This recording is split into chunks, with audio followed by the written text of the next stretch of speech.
outside of that, I think I am done with announcements. If y'all would like to, please give a warm welcome to Mr. TMT Pizza Power. Mr. Pizza Power with the mask on himself. Thank you for the shout out, Kenzie. How are you doing? How you doing, Pizza Power? I'm doing great. Hope you're doing well. It's been a marvelous day, not gonna lie to you. Awesome. All right. So I was suffocating her a little bit there. Yeah, I was sitting there. I turned and looked and saw that in my eyes. Like, let me try and wrap this up soon because that mask has been in there for a minute. That's good. I was like, well, I'll just close my eyes and Grußfarbe. Mr. Winging Thunder asked the question: are we getting pizza? I wish I could. Here's some digital pizza. I wish I could supply pizza for everyone. I definitely would. That'd be fun. Winging Thunder, I will tell you. It was at this moment that he knew. I thought I had sound alerts turned off on the screen. Oh well, whatever. It's okay. So, Winging Thunder, pizza will buy you a pizza, but there's one catch. You have to eat it with ketchup. That'd be the yum. You might not ever go back. See, I'm not brave enough to do it. You just gotta try it. I'll be looking at it and I'll be like, nah. Hey, Hazy Lou, thank you for that follow. Welcome to the Great Heathen Army. Welcome in. So, like I said, we was rudely interrupted come Monday to this. So, me and him discussed this before I started. We're just going to start fresh. We're going to start over like the interview Monday never happened. So, if y'all was here and y'all heard some of his answers, y'all might get a new answer. You never know. Answers always change to questions every day. Always. So, again, I'm going to ask the way I love to start these off. How are you doing? I like to do these little, what I call mental health checks. So mentally, how you doing, brother? I'm doing well. I actually worked this morning for a little bit. I'm even more happier that it didn't turn into an all-day thing. Because with construction, it could turn into an all-day thing. But mentally, I'm doing great. Oh, man, that's what I like to hear.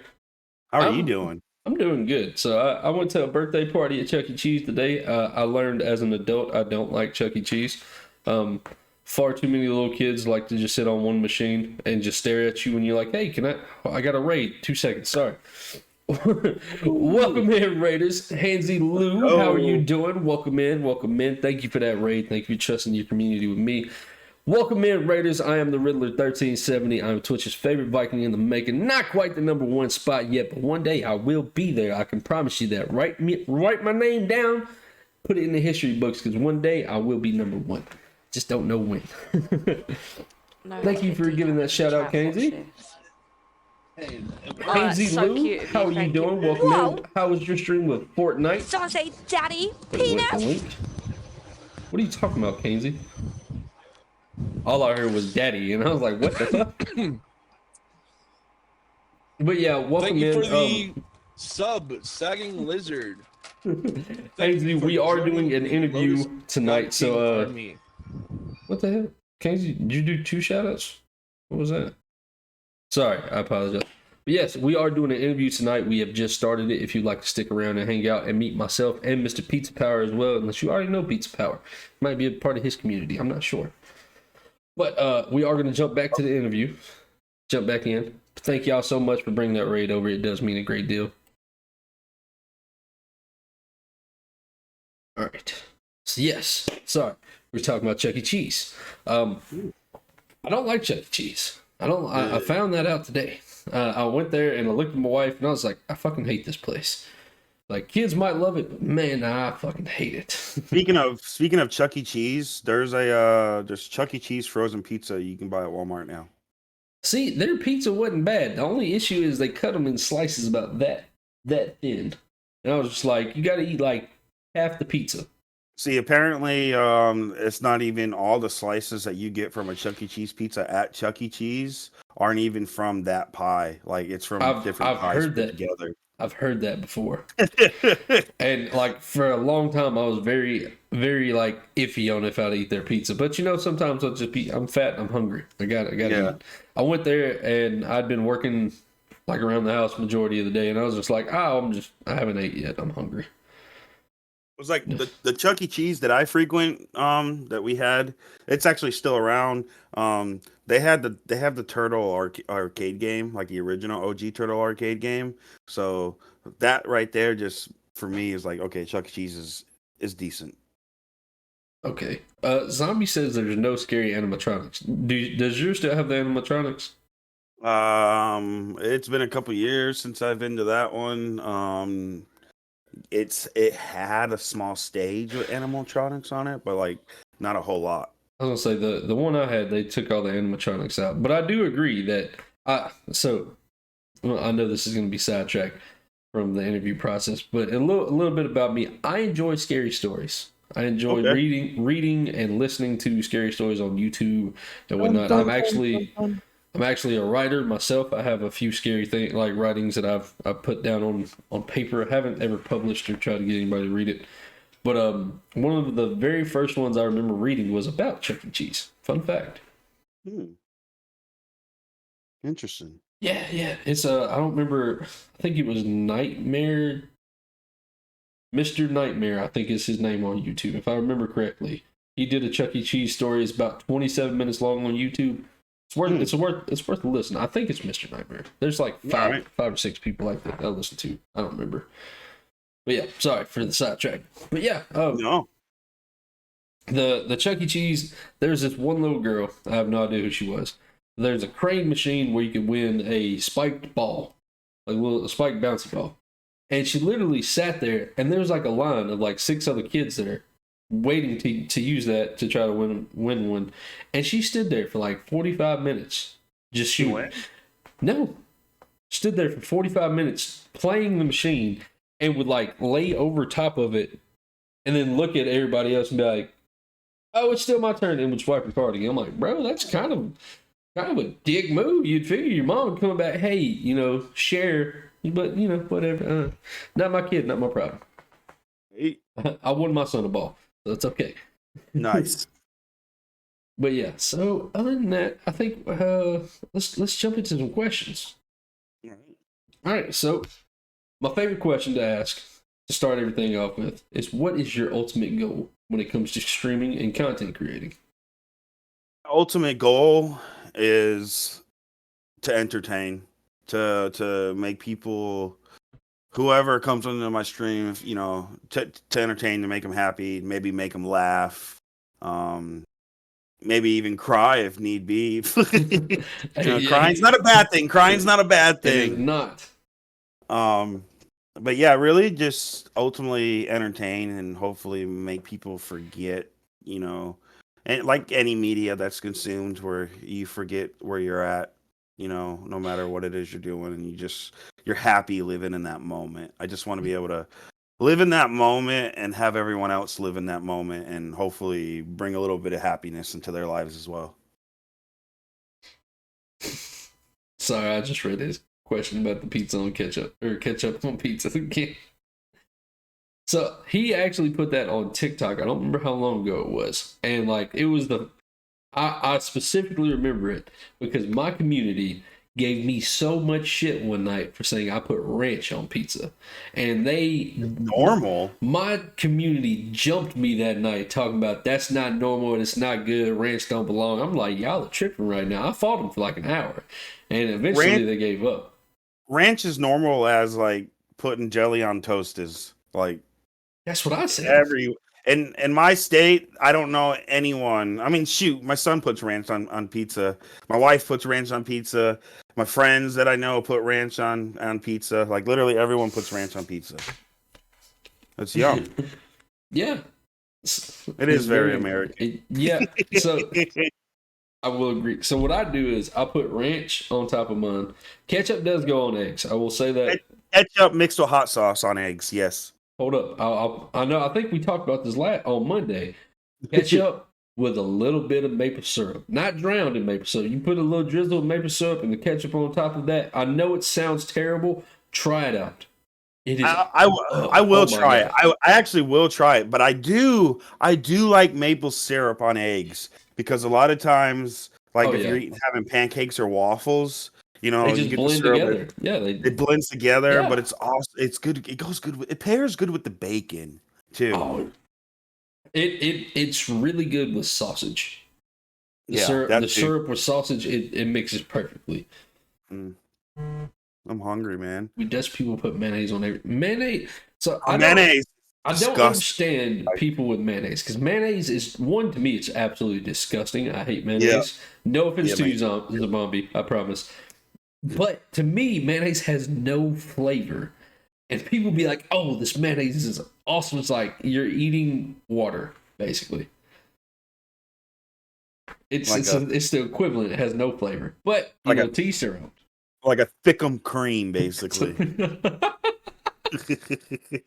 It's don't know. Like nasty. as a child, for a long time, I would not eat mayonnaise at all on anything. If I saw mayonnaise, like if I got a Whopper and it had mayonnaise on, I'm not eating the Whopper. Like I wouldn't even like wipe it off. I was just like, yeah, I'm just not eating it. Now Wipe it it's off like now.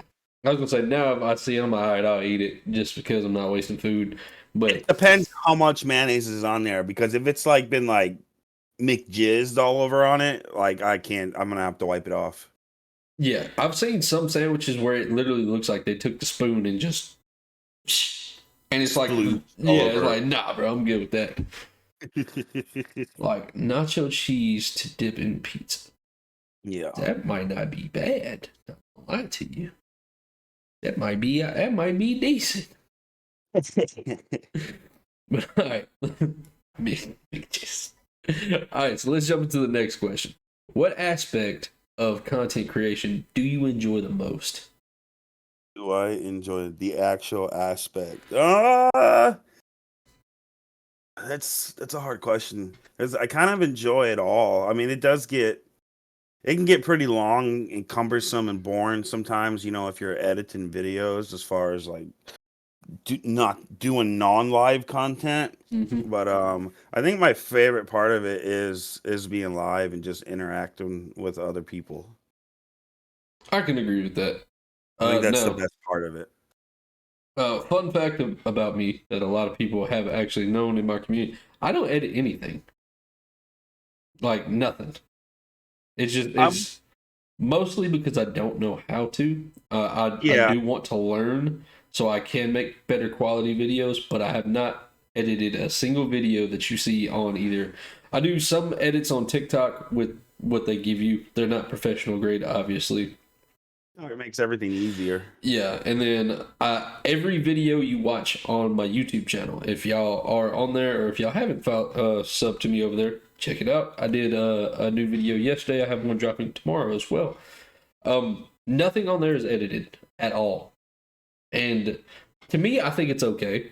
I think it's decent, but I definitely do see room for improvements. I definitely think learning to do stuff like that would be better. There's not a lot of editing that goes on to be honest, but it's still, you know, when you're rendering the video and then uploading the videos, depending on the file size, it can be a while. Mm-hmm. All right. Next question I'd like to ask: what do you do when somebody comes in and either on TikTok, because I know you are you're pretty big on TikTok as well. How do you feel when somebody comes in and just receives your content poorly? If they receive it poorly, I do find it weird that they're coming into my stream and telling me it's poor. Like it's cool because it's like you're still coming to my content, so something about me drew you in, you know. Mm-hmm. But I don't. You can't please everyone. Not everyone's gonna like you at all, you know. No matter how much you'd like to or you try to make everyone like you, it's not gonna happen. I agree. So So, you just gotta kind of be like a duck and just let the things roll right off your back. somebody who I interviewed a few weeks ago, he's actually a really close friend of mine, Mr. Johnny Boombots. His answer was, "That's the good thing about Twitch, is that there's millions of us. If I'm not your cup of tea, go find somebody else." And Pretty much. he told me that Yep. answer, and I was like, that makes so much sense. Because if somebody comes in and is like, man, you could be doing this, or this, is like, this is my content. I'm doing it how I am. And, if you don't like it, then you're more than welcome to leave. Yeah, you're more than welcome. Yeah, it's in the most respectful way of saying it. It's like if I'm not for you, then dip. But I will say, if someone does like your content, I do think constructive criticism is a good thing. Yes, and I was going to get to that. I think on a different question, but we can talk about it now. I tell everybody that comes on here and does the interview. I believe we spoke about it. If you watch any of the previous ones, or if at the end of this you have some type of criticism for me, good or bad, tell me, because I want to make this as good as possible. I want you to be able to come to me about, hey, bro, I noticed this. I think if you do this, this might work a little bit better. And respectfully, I'm like, okay, I'll try it. And if it works better for me, then thank you. And if it doesn't, then we gave it a try. Yeah, no, that's good. There's a lot of people who don't take any type of constructive criticism. They're just like, no, like, and they'll do it. I'm like, okay, but no, yeah, I I think if someone enjoys your content, and they're giving you constructive criticism, especially if someone like that who's in your community and they actually enjoy your content, like. I think that person sees something that can be like, okay, can kind of help them elevate their content just a little higher. Mm-hmm. So always try, because you're gonna fail, but if you keep trying, you're not always gonna fail. You will succeed. Hey, and you learn. I'm a firm believer, and you learn more from failures than you do your successes. Oh yeah, Very firm believer in that. The more you fail, the more you're going to learn to make your stuff better and better. 100%. Also, it humbles you. So, like, if you have somebody who's never failed at anything and they're just constantly doing good, when they do fail, it's going to hit them a lot harder and they're going to take it a lot deeper. Yeah. But if you have that person who got knocked down and stood back up, knocked back down and stood back up, that's going to be like, hey, I can make this better. Yeah. A good example of criticism, Mr. Kenzie West, he's a good friend of mine. He did a stream the other day, and he did a Pokemon stream similar to the one I did last night. Just a casual playthrough, nothing special. And he had a Nintendo 3DS as his background, and then he had everything cropped into that. And the game to me was really small. So as soon as he ended the stream, I was like, "Hey man, you got 5 minutes?" I pulled him. We pulled into a call. I was like, "Hey, I think if you do this, it'll work out a little bit better. I think it needs to be bigger. I think less people can actually see your screen, see yourself because his camera was smaller." And I was like, "Let's try this out," and I think it worked out better. And like last night, I was playing, and he was messaging me things like, "Hey, reminder for tomorrow, we got to do this, this, and this," specifically just to try and help the stream out. I think that's having friends like that in the community that come in and want to actually help you and give you that criticism is phenomenal. Yep. I was gonna say too, a lot of times I think we get caught up on if it looks good on our screen, but you got to think there's people who also who view on a phone or a tablet as well. Yeah. All right. Turtle Shane would like to ask a question. He says, "What is your favorite pizza topping and pizza sauce base?" I mean, like your traditional pizza with your tomato sauce. I like pepperoni and sausage. I'm a basic bitch. See, I'm about the same. I like to have a lot of tomato sauce. Yeah, I like to be heavy on the sauce, and then chicken, bacon, and pepperoni. Yeah, there's like Domino's. They make a really good Philly cheesesteak pizza, and that's. Mr. M. Westby is here as well. Thank you for dropping in, Mr. West. I know you are a very, very busy person. Yeah, Westby's awesome. Yeah, I know he's got a lot of family things going on, so him popping in means a great deal. So let's flip the script on that. I asked you how it is to have content taken poorly. What if somebody comes in and is just overwhelmed with how nice they are about how much they like your content? They're receiving it perfectly or greatly. I tell them thank you first of all. It truly means so much that you enjoy the content, and that's really all I can say. It's just thank you. I'm glad you enjoy it. It does, when more and more people start telling you they're enjoying your content, it does make you feel a little weird inside, but it also makes you feel good. But So really, the best thing I can do is just say thank you and keep pushing and striving to producing that content that that person and others like. I agree. And so when I first started doing these interviews, I told everybody I wanted to do them for a long time before I actually started reaching out to start trying to do them.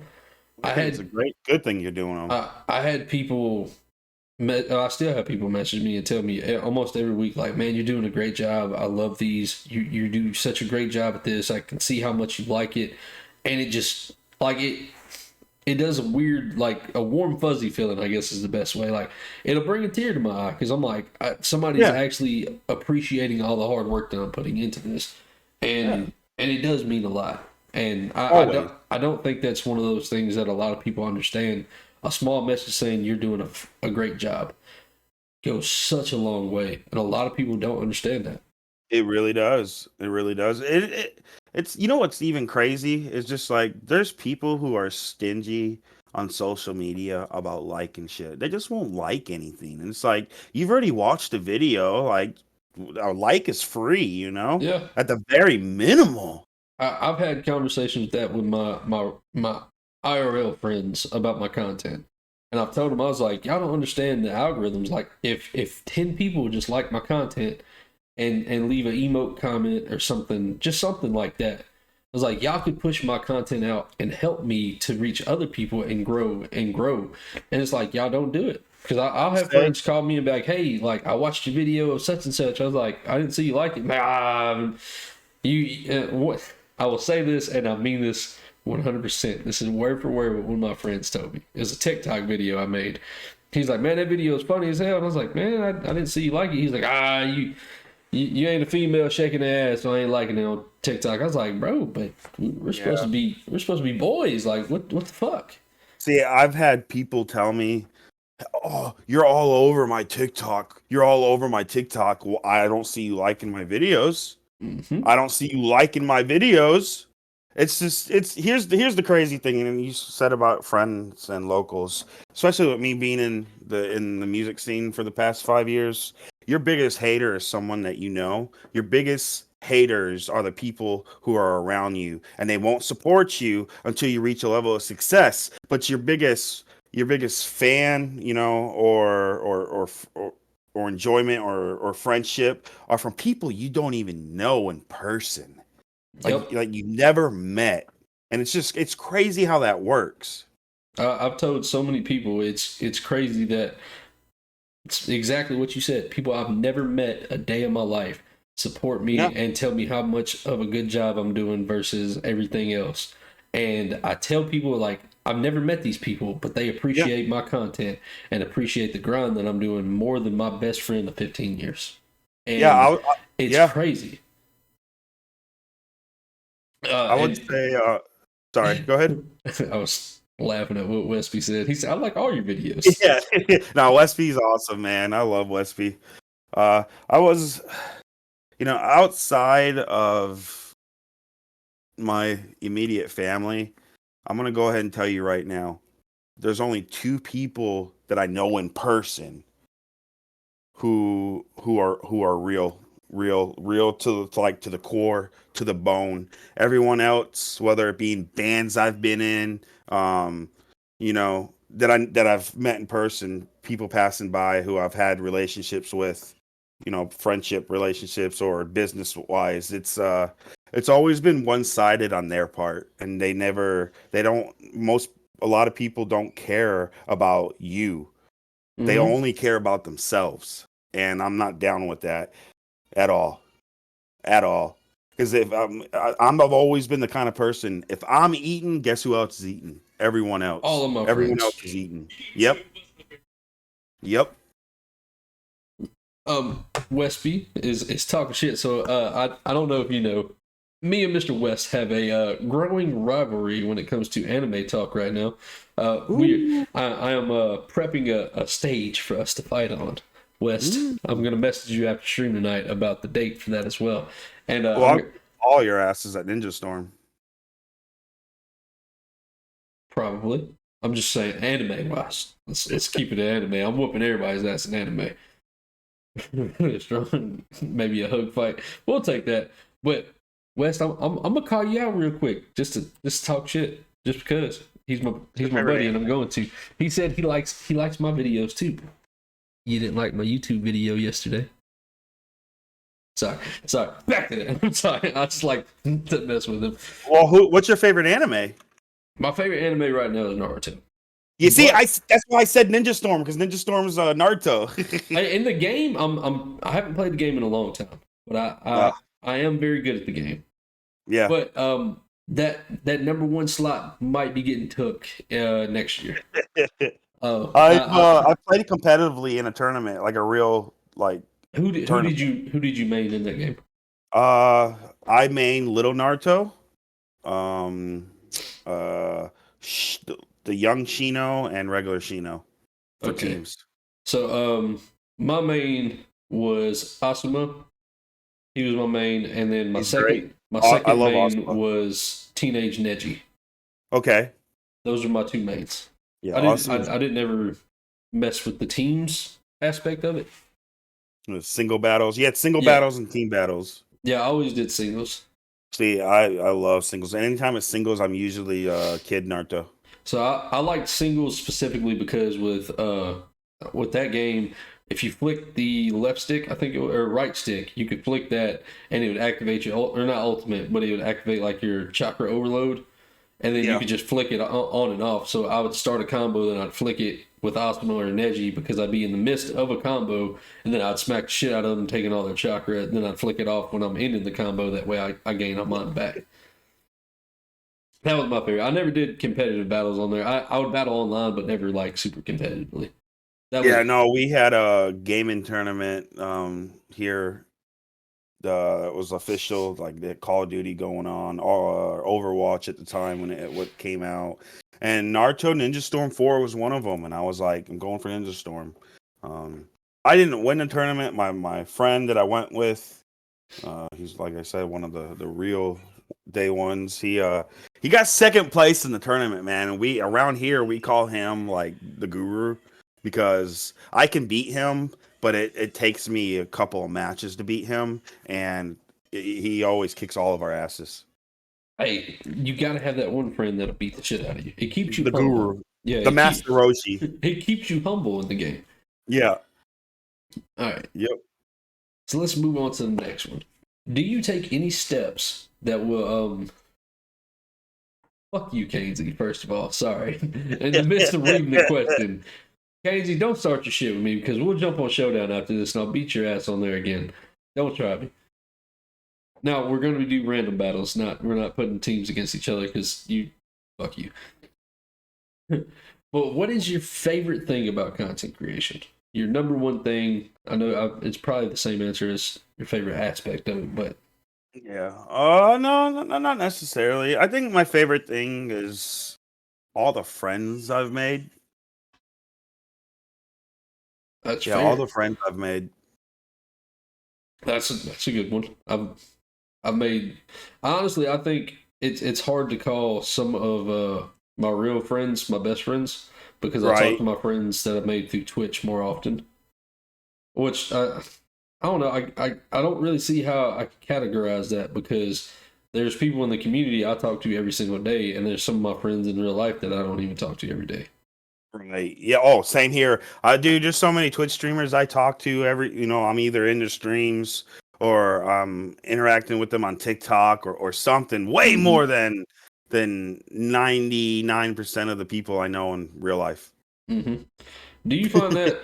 Do you ever find that to be kind of a mental stress on you? Is the fact that some of your friends aren't like supportive and people you've never met are? Not at all, because I've learned from just through living and experience. I have everything I need. With when it comes to that, I'm not gonna worry about if people I know aren't liking my content, and it's I'll push out and push out and push out, and eventually it's gonna be like, well, you weren't a day one, this person is, so guess what? Now that I can afford it, my dream one day is if I can do this if I end up doing this full time, is to be able to pay my mods. Like I would love to be able to pay my mods. Well, that is actually a question that I was going to ask you. So let's jump into that. So at what point do you think you should start paying your mods? I don't think obviously you have to be able to survive first, right? Mm-hmm. So there's really no point. I don't know the point. You know, it would have to be because a steady income, so I can be like, okay, I can pay them this amount, so that that way they can help make the stream, make sure it's good. Yeah.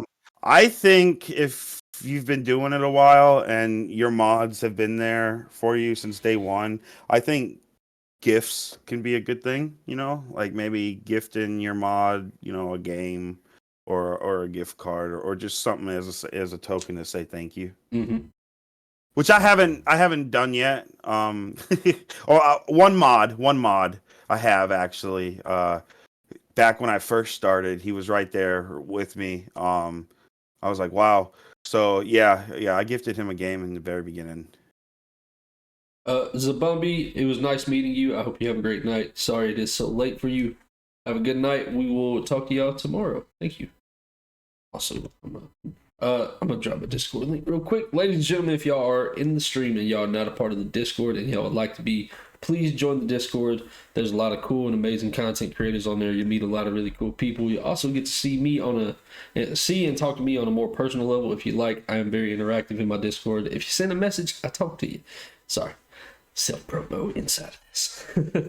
But yeah, I agree. So is there certain steps somebody can take to become a mod in your channel? I need a new mod. I've thought about getting one more mod. There is currently no steps, but I have thought about maybe putting a step like a channel point redemption or something. But I've had some weird individuals, man, coming to my stream. Like I've talked to like literally that stream right when they came in and be like, "Hey, can I have mod?" I'm like, "I don't know you." I would mod literally like, well, come back around and maybe, I had somebody swindle me into making them mod back in the very beginning of my streaming career. Like I'm talking about like a month, maybe 2 months in, and he came in and was like, "Hey, I see you don't have any mods." It's like, "Fuck's a mod." He was like, "Oh, just type in this, and put my name, and you're good." And I was just like. I was like, okay, cool. And I did, yeah. This is Toasted Sloth. He's a really good dude. I'm glad he's a good mod, though. But he was a good dude. Yeah, that's the thing. He's a good guy. I didn't know him at the time. Like I said, I was very new to streaming. I was just meeting everybody. And he literally, like, he swindled his way in. And he's still a mod now. That's a day one right there for you, dude. Yeah, that's a keeper. he doesn't show up every stream. And I don't expect people to show up every stream. But when he is here, like, I had an interview and my numbers super spiked for like 10-15 minutes. And they would jump up to something, I don't remember the exact number, but it was 200 something, and then it dropped down to 20, and then it jumped back to 200. And it happened back and forth. And during that stream, he messaged me like as soon as I was doing an interview. He's like, "Hey bro, I want to let you know, you get ready for a potential hate raid, get ready for something, because your numbers are fluctuating way too up and down." I was like, okay, I got you. So just having mods in general come through and be able to do that, yeah, it's fantastic. And I was very appreciative of that.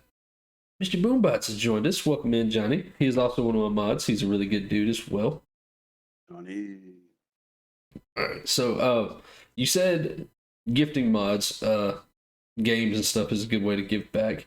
Would you ever consider doing an application process to get a mod? Like you can apply for it and then give me your qualifications and this, like, and then we discuss it from there.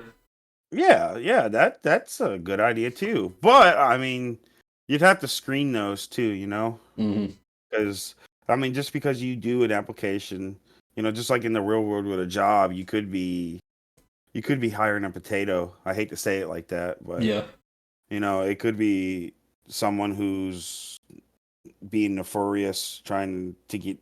I don't know. I guess they just enjoy causing chaos and stuff. But yeah, no, the application's a good idea. Uh, I have a couple of Discords I'm in that one of them I am a mod for, and they have a application process now. Before it was just like if you was really active and interacting with everybody, they would pull you up and be like, "Hey, would you potentially like to be a mod?" At that point, I said yes because I was like, "Hell yeah, why not?"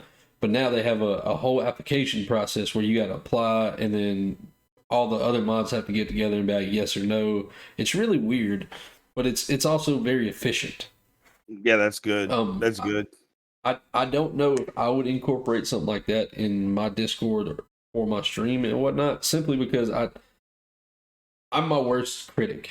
I don't think I'm big enough or well established enough to be able to process people like that, if that makes sense. That makes sense. I get it, and we're all our own worst critics. You know, like we're always the hardest on ourselves. All right, so we are still speaking about mods. So let me ask you, what is a way that you give back to your mods now? Because like you said, you have to be able to financially support yourself before you can start supporting others. And is there other ways now that you give back to your mods? Other than like if I gift them a game or play games with them, off stream. No, I'm not paying them yet, but that is a thing that I'd like to do in the future. Uh, just as a suggestion, I don't know if you already do this. I pay my mods with my support because that's what they do for me right now. Because like you said, we're all in that place where we can't support each other financially. So like, Kainsey is one of my mods. I go to all his streams that I can be a part of. I do my mod duties while I'm in there. When I'm streaming and he can be here because he's in the UK, so it's harder for us to link time zones and whatnot. Uh, Johnny Boombots is one of my mods. I do the same for him. He's making a switch to YouTube, which we're going to get into in just a minute because I know you still under a little bit of fire for some of the things you've been saying. But I think he should stay on Twitch, but that's another story. Yeah, we'll get into that here in a few. But I think actually we can jump on this here in just a minute. I'm not posting links, I promise. No, it's okay.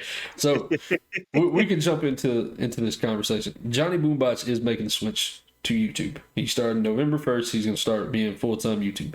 I think the way he's setting his YouTube stuff up, I think it's more beneficial the way he's doing it. So he can be more hyper-focused because he does have ADHD and he tends to hyper-focus, and he's wanting to do more YouTube skits and YouTube videos as well. So he's putting all of his energy into YouTube. And I think in his case, I think it's more beneficial because then he's on one platform and he only has to worry about that one platform. So in his case, I will say I think it's beneficial. But there are people that are on Twitch and just aren't seeing the support or the level of support they're giving out and not receiving, and they're like, oh, I'll just go to YouTube. I don't fully believe YouTube is the answer in that case. No. I honestly think in Johnny's case that is the only case where it works, because then he's like, hey, boom, all of my shit that I'm doing, every bit of content is in one spot. I don't have to worry about streaming over here and then going and recording this or recording this. Everything's going to be done in one spot. I think in that case it's going to work. But in somebody else's case, like me, I just stream and I'm not really into doing skits and whatnot. I think it would work. It would work against me because I'd be starting completely over. I would have to hope my community converts over to YouTube, which a lot of people don't. No, unfortunately, I know that's a bad thing to say. There's a lot of people that be, well, I'm already on Twitch. You're on YouTube, whatever. It sucks, but I mean, Johnny is one of my mods. Since we were talking about mods, I wanted to bring that back into it. He is going to YouTube. I will be supporting him on YouTube as well, just because he's one of my mods and I trust him and I really do enjoy his content. Now, will everybody in the community swap over? I don't know. I hope so. I hope he receives the same amount of support he does here. But I only have 3 mods for the current time being, and only one of my mods are streamer. See, I would like to find a non-streamer that would be a mod for me as well. Yeah, two of my mods don't stream. I would like to find one of somebody like that because then I wouldn't have to hope they're taken away from their stream schedule or taken away from like setting up overlays or something. Right. That's one of the big things I hate about having to ask people for help now, especially other streamers, because I'm like, what if they're working on something for their streams or something, and hey, I'm taking time away from that. Does that make sense? I feel like that does. I guess it really depends on the stream for that night, because it fluctuates. Some nights the chat's popping off and the mods are there to stop anything while, because usually as a streamer we're kind of oblivious to it, like we're doing the show, we're rocking out and we're going, and the mods are kicking ass, making sure no one's like trolling or hating or sending hate raids or whatnot. But yeah. I agree. Mods doing their jobs, it makes my job as a streamer significantly easier because they come in and be like, I know I trust everybody that is modded on my mod list, which I don't remember how many mods I have at the moment. But the fact that they come in and they're like, hey, I got your back, it makes my job easier, in my opinion. Yeah. I've never personally seen a hate raid either. I do know Mr. Nubsy, if he's in the chat, he experienced a hate raid when he was doing a charity event, and that was really unfortunate. I was really upset that happened with him. Yeah, during the charity event, nonetheless, that was just beyond terrible. I'm sorry, Nubsy. I do think he handled it very well. He got everything taken care of. Speaking of hate raids, do you have anything set up on your stream ready to go in case you ever get hit with a hate raid? Because they are more and more common, and unfortunately Twitch really isn't doing too much about that. So do you have steps in place for that? Currently, no, but I am in the middle of figuring everything out to set it up so I can click on emo only, chat when I'm not offline. That's what I'm gonna be setting up soon. So I have a button on my stream deck right now that legit, I hit a button, it turns it into emote only chat, and it clears the chat instantly. Emo only. Man. No, sub only mode. Sorry, sub only mode. Yeah. No, Sorry. emote. Yeah. I thought it was funny. I tried making a joke, but I wasn't very funny. Yeah, that was my fault. But yeah, I literally I originally added the clear chat button because there's somebody in our community. He's a really good person. I'm not going to call him out for it. He knows who he is. He likes to talk really, really bad. Like he talks crazily. And there was one day he was saying some crazy shit in the chat, and I was like, bro, like if somebody else was just lurking in here and was like, they think I'm okay with this, that could be a problem. So I added that button for that, and then the hate raids started becoming more and more common. So I was like, well, let me just add on to this, and I'll do this. Wow. Yeah. Thankfully, knock on wood, I haven't been hate raided. Yeah, Nubsy, like I said, he experienced that, and I came through, and I was noticing things in his Discord, and I was like, hey, bro, everything all right? And I saw what was going on. I was like, hey, this is happening. Check this out. All right. Were your mods there when it happened? Because I feel like if that's ever would happen, I feel like my mods aren't gonna be there. Yeah. Oh shit. That's a good question. I don't know if Nubsy, did you have any mods there when that had happened? I'm very curious because I'm really not sure. But let's see, where am I at? Let me ask you a question because you are big on TikTok. No, Nubsy said no. Oh, they weren't. Shit. I wouldn't say I'm big on TikTok. Well, it's growing. It's growing. I was gonna say you're growing. You're doing everything properly on there. So let me ask you this question can be incorporated in stream, but I'm asking specifically for TikTok reasons. Do you schedule your videos based around what the best times to hit the algorithms are, or do you just be like, send it? I tried that initially when I got into TikTok. I looked up best times. See, now the thing is I post a lot of TikToks. When I say I post a lot of TikToks, my minimum a day is 3, but I'm posting at least let's see how many I've posted just today.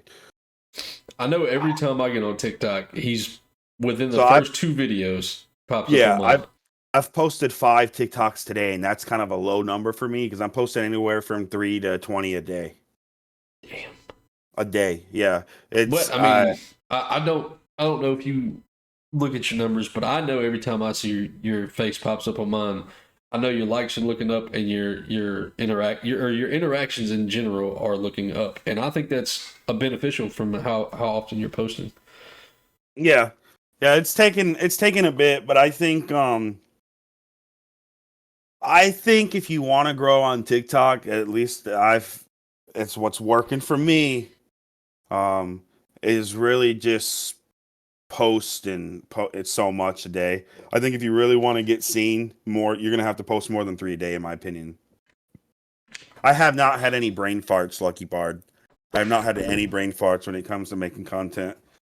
Lucky Bard is actually a creator that I met through TikTok, kind of like yourself. I met him through TikTok, and we've Yeah, grown I'm to be actually pretty good following friends. Lucky Bard. I think I've been into his stream already as well. Lucky Bard's a really cool guy. Every time I tell anybody to go check him out, I always let them know, like he's got a cat on his head. It's there. It's gonna be there. Enjoy it. Embrace Right. Yeah. it. No writer's block as far as it comes to TikTok yet. There has been some days where I'm like, do I want to post this? I don't think it's really that good, but at the end of the day, I just end up posting it. I find the best videos on TikTok are just the videos where you're talking with no sounds added. At least for me. So here's my issue with TikTok. I've yet to hit the 1,000 follower mark, so I can go live on there. I would like to. It is a Get it. grind. Yeah, You'll get it. I'm getting there slowly but surely. But it's one of those, like, I'll see videos that I want to stitch or duet, but my service at work is so terrible that I will send them to another account that I know nobody, like, I think I'll send it to my wife because she doesn't use TikTok at all. And then I'll be so drained from work when I get off, I just don't have the comedic side of me available, I guess is the best way to put that. Or You gotta push through it. You gotta push through that, dude. 'Cause I know exactly what you're feeling. There's yeah. times when I didn't even. I'm so tired. I get off work, and I have a scheduled stream that day, and I don't even want to stream. But every time I get up and I go ahead and do it, I feel so much better that I did it. Mm-hmm. Well, see, when it comes to streaming, it's different because I'll come home and I'll do everything I need to do, and then I'll set stream up and I'm good. But it's specifically for TikTok or Instagram content that I'm like, hey, I want to do something with this, and I'll set it to the side, and I'll have what I want said or planned out, which I go off script a lot of the times. Like I'll have something set in my head, and then I'll start talking, and it'd be something completely different. But like it's only for TikTok because like I could go on my TikTok right now. I have probably a good 15, 20 videos that I want to stitch or duet that I just haven't got around to doing it yet. Yeah, you got. It's the same thing with streaming. Is you just got to get up and fight through that tiredness and doing it. I agree. I need to start pushing through all that. So let me ask you, moving more into your streaming level of things, how do you feel about backseating to games? Do you have an issue with it, or is it okay? Not at all. I mean, I'll either listen to it or I'm gonna do my own thing. Especially playing a story, a single player experience game. Um, I don't, I don't mind the backseating, especially if it's gonna help Okay. Now, at all. do you ever take offense to it if it's like a newer game coming out that you're dying to play and there's somebody that's just being extra about backseating? I'm gonna take offense to it if it's spoilers, Okay. especially if there's no spoilers in the description. I'm gonna take a little offense to it because I feel like it's like a direct attack. That's fair. I can understand that. Now, But if it's no spoilers and they're genuinely trying to help, then yeah, I'll listen to it. okay. So, still speaking on something more in the sense of somebody coming to your chat, how do you deal with people being extra? Like they just come in and just trying to be demanding or what? Not necessarily demanding. That's not the proper word, but just constantly spamming your chat with either sound alerts or other people's emotes and whatnot. Just constantly boom, boom, boom, boom, back and forth, back and forth. It don't bother me. It's interaction still. I think if anyone has issues with sound alerts being spammed, you can always put timers on things Mm-hmm. just to mitigate that. But I mean, no, the sound alerts are there for people to use. I do think it's like a one-time thing if you come in and like spam, like if someone doesn't have a timers and they spam it, a one-time thing, it's funny. But if they're constantly coming in and doing the same thing, then I do feel like it could be like an attack of some sorts. So I had back when hosting was a thing on here. I had a host button on here. I think I still have it on there actually, and it was one channel Hosting's point. still here, by the way. Hosting is still here. Yes, at least on phones. Because if you have a recommended list, like if they're live, it'll be hosted on your channel. I didn't know that. Yep. Oh, more you know. But it was you get 300 channel points just for following a stream. Yeah. That channel point was one point. That's it. One horn of ale, I think, is what my channel points are called. But he literally played it 300 times. Yeah. See that I felt like that's an attack. And I asked him because like he did like 40 or 50 of them back to back, and I was just like, I stopped and I asked him. I was playing the game. I stopped the game. I was like, "Everything all right? You good, bro?" And he stopped. He's like, "I'm sorry." I was like, "All right." I'm just asking because it's one of those. It's weird. I was wondering why you was doing it. And then he did all the rest of his channel points, and I was just like, "Bro, are you okay?" Like, I think one of my mods ended up banning him because he started talking shit after that. But I was like, I was really confused because I was like, "What are you doing? What do you get out of this?" That was an attack on you. Yeah. Yeah, I asked. I was like, "What are you getting out of this?" Because all I was doing is saying, "Captain, you've been hosted," and it was a ginger popping up a little bit, and I was it was a ginger Viking, and he would pop up, and that was it. And I literally asked him. I said, What's going on right now?" I was so confused as to what was happening, and it was it is what it is.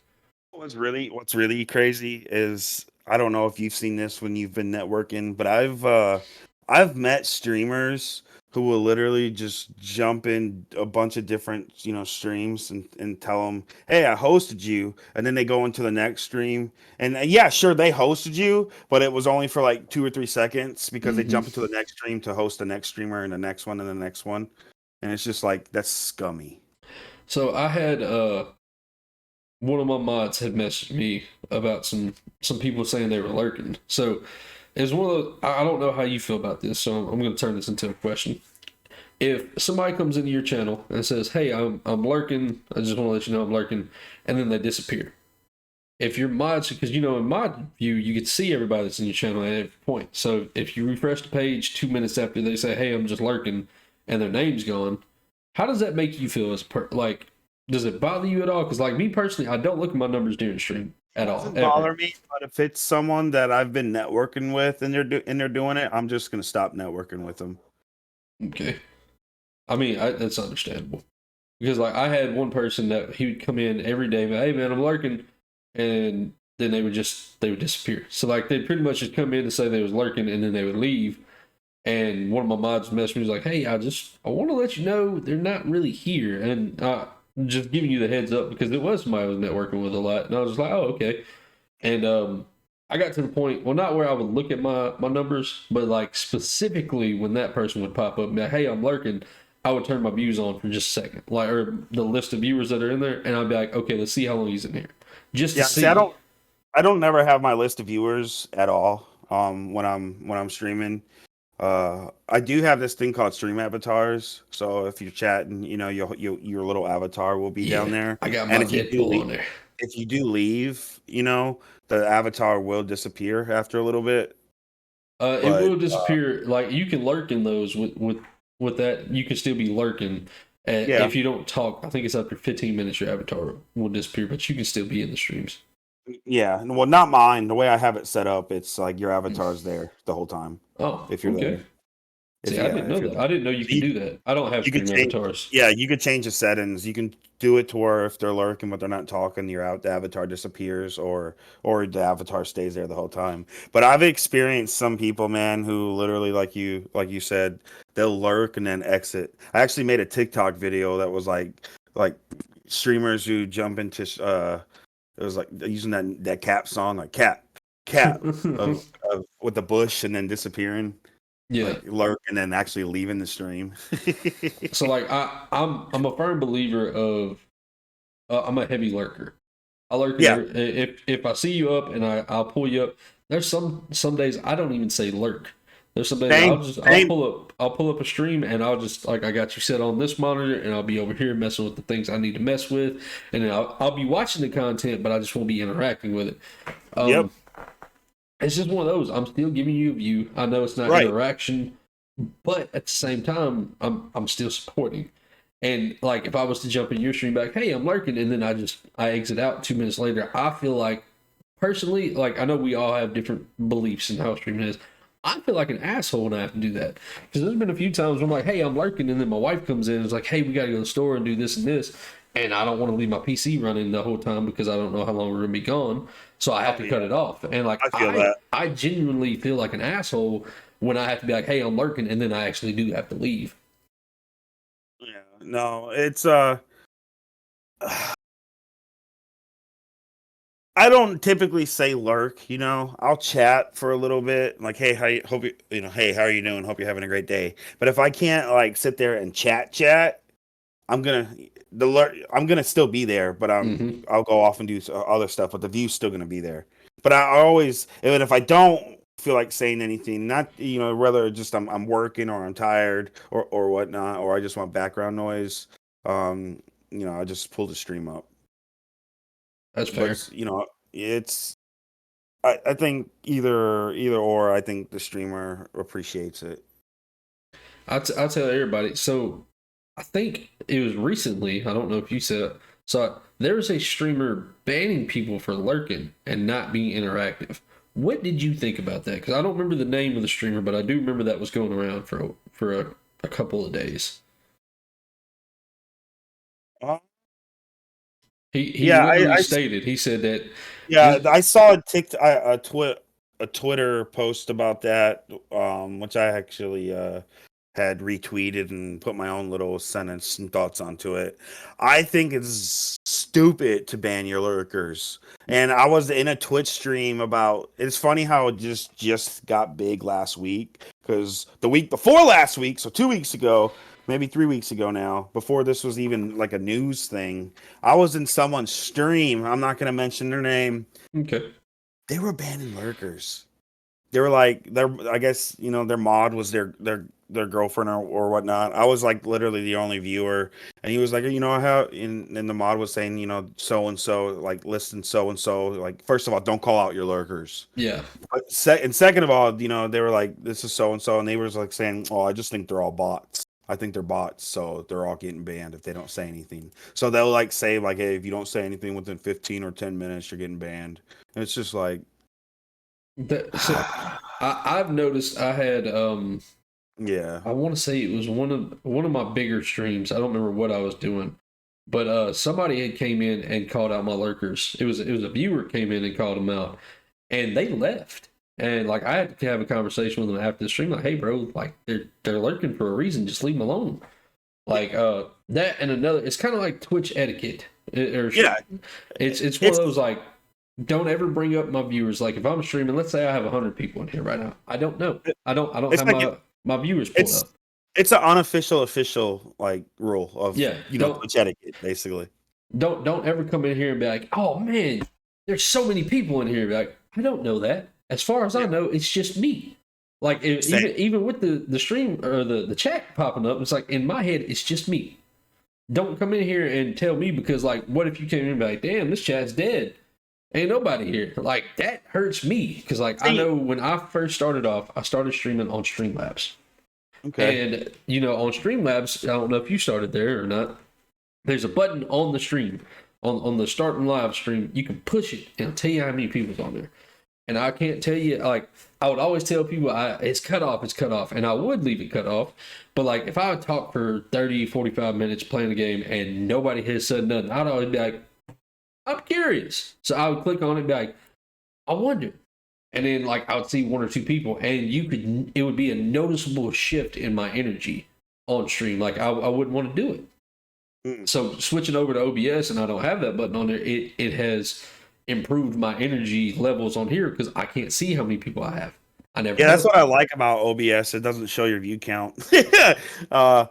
But yeah, no, lurkers are a very, very important part of streaming, you know. And like Ponage says, I really like what he says. He's like, why even say lurk? What's the point? You think big streamers give a fuck if people say lurking? And he's right. What big streamer have I ever, if you go into that you see, first of all, their chat's flying, you know what I mean? Yeah. So it's like, yeah, I kind of agree with that. I agree with that. Like, in my opinion, instead of saying lurk, you could say, "Hey, hope you're doing well." Even if you don't say anything else after that, you know, at least you're still counted as a viewer. I can agree with that. I also agree with just saying lurk, just because like I said, I know personally as a content creator, life happens. Life is going to come first. I always tell everybody I don't expect everybody to be in my stream because life is more important. Right, and it is a way of letting the streamer know, like, hey, you are there. It's I at like least, that, Johnny. It's one of those. It's at least letting me know, like, hey, thank you for coming and show me you were here. I appreciate that. But at the same time, you know, you don't have to. Yeah. No, yeah. No, like Johnny says, like, be right back, lurk. Yeah. Oh yeah, that's also funny. No, I think it's fine, but I think Johnny's doing that to troll. What would be, I guess, your opinion on people who, if you're like networking with a streamer and that streamer never says hey, never says hello, he like you said earlier, he just says lurk and then fucking leaves. You know what I mean? Like I've had someone that I know who streams who does that shit, and it's gotten to the point now where if they just say lurk, I won't say anything anymore just because I know they're not there. They're not there. My personal opinions on that, it does piss me off to a small degree. Very, very slightly. Not to the point where like I'd want to do anything about it. But it's just one of those like, all right, I understand. Like, obviously you don't like my content as much as I like yours, because I tell everybody that, especially with streaming is the most selfish, unselfish thing you can do. You have to be selfish because you have to worry about your content. Your content should always come first. But at the end of the day, this is not a team sport. It's about you. But at the end of the day, if you don't have the right team behind you, supporting you and appreciating what you're putting out there, you're not going to make it. You're not going to grow. You're not going to be what you want to be fully. So you have to be selfish on your end, but you got to not be selfish because you got to support your people. You got to support your community and come in, and all the people that have your back. You have to support them as well to be like, hey, y'all got my back, I got your back. So it's one of those, it's a really weird balance between finding your own shit and still helping everybody else. And supporting them. Because there's some people that stream like Johnny's Boombots. Good friend. I love him to death. He's been streaming earlier in the days when I'm at work. I physically cannot support his content because I'm at work.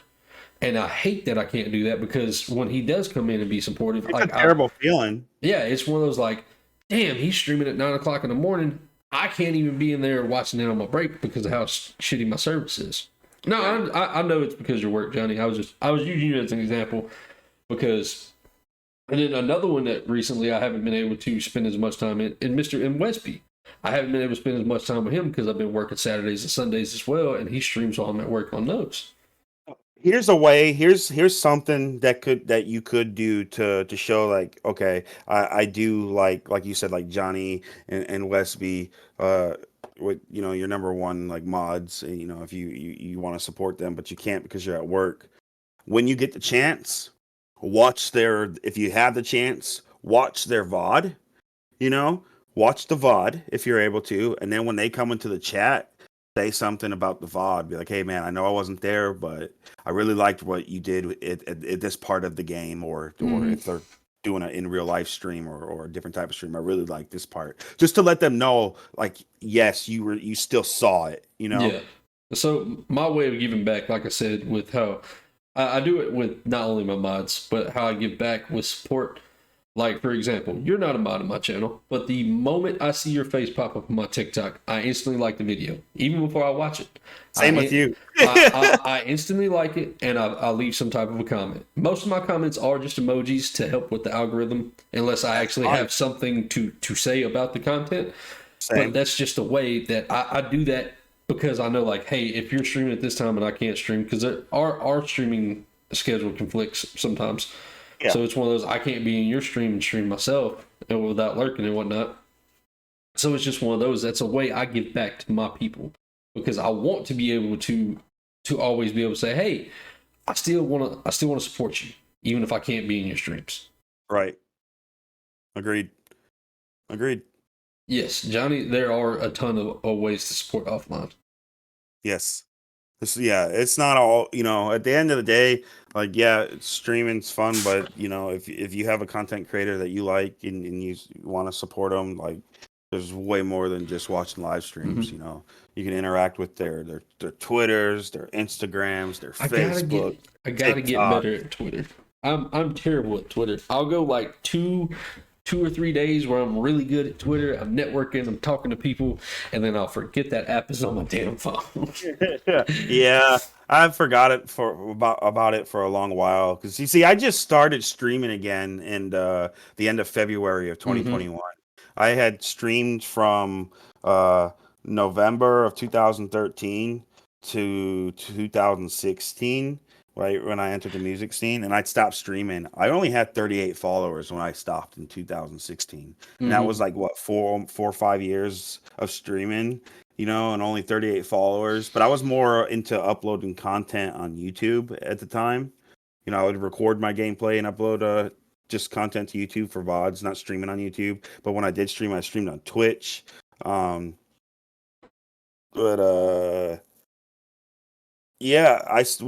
started, like I said, last year again in 2021, sticking with a schedule and being consistent, and it's made all the hell of a difference, man. Just being consistent.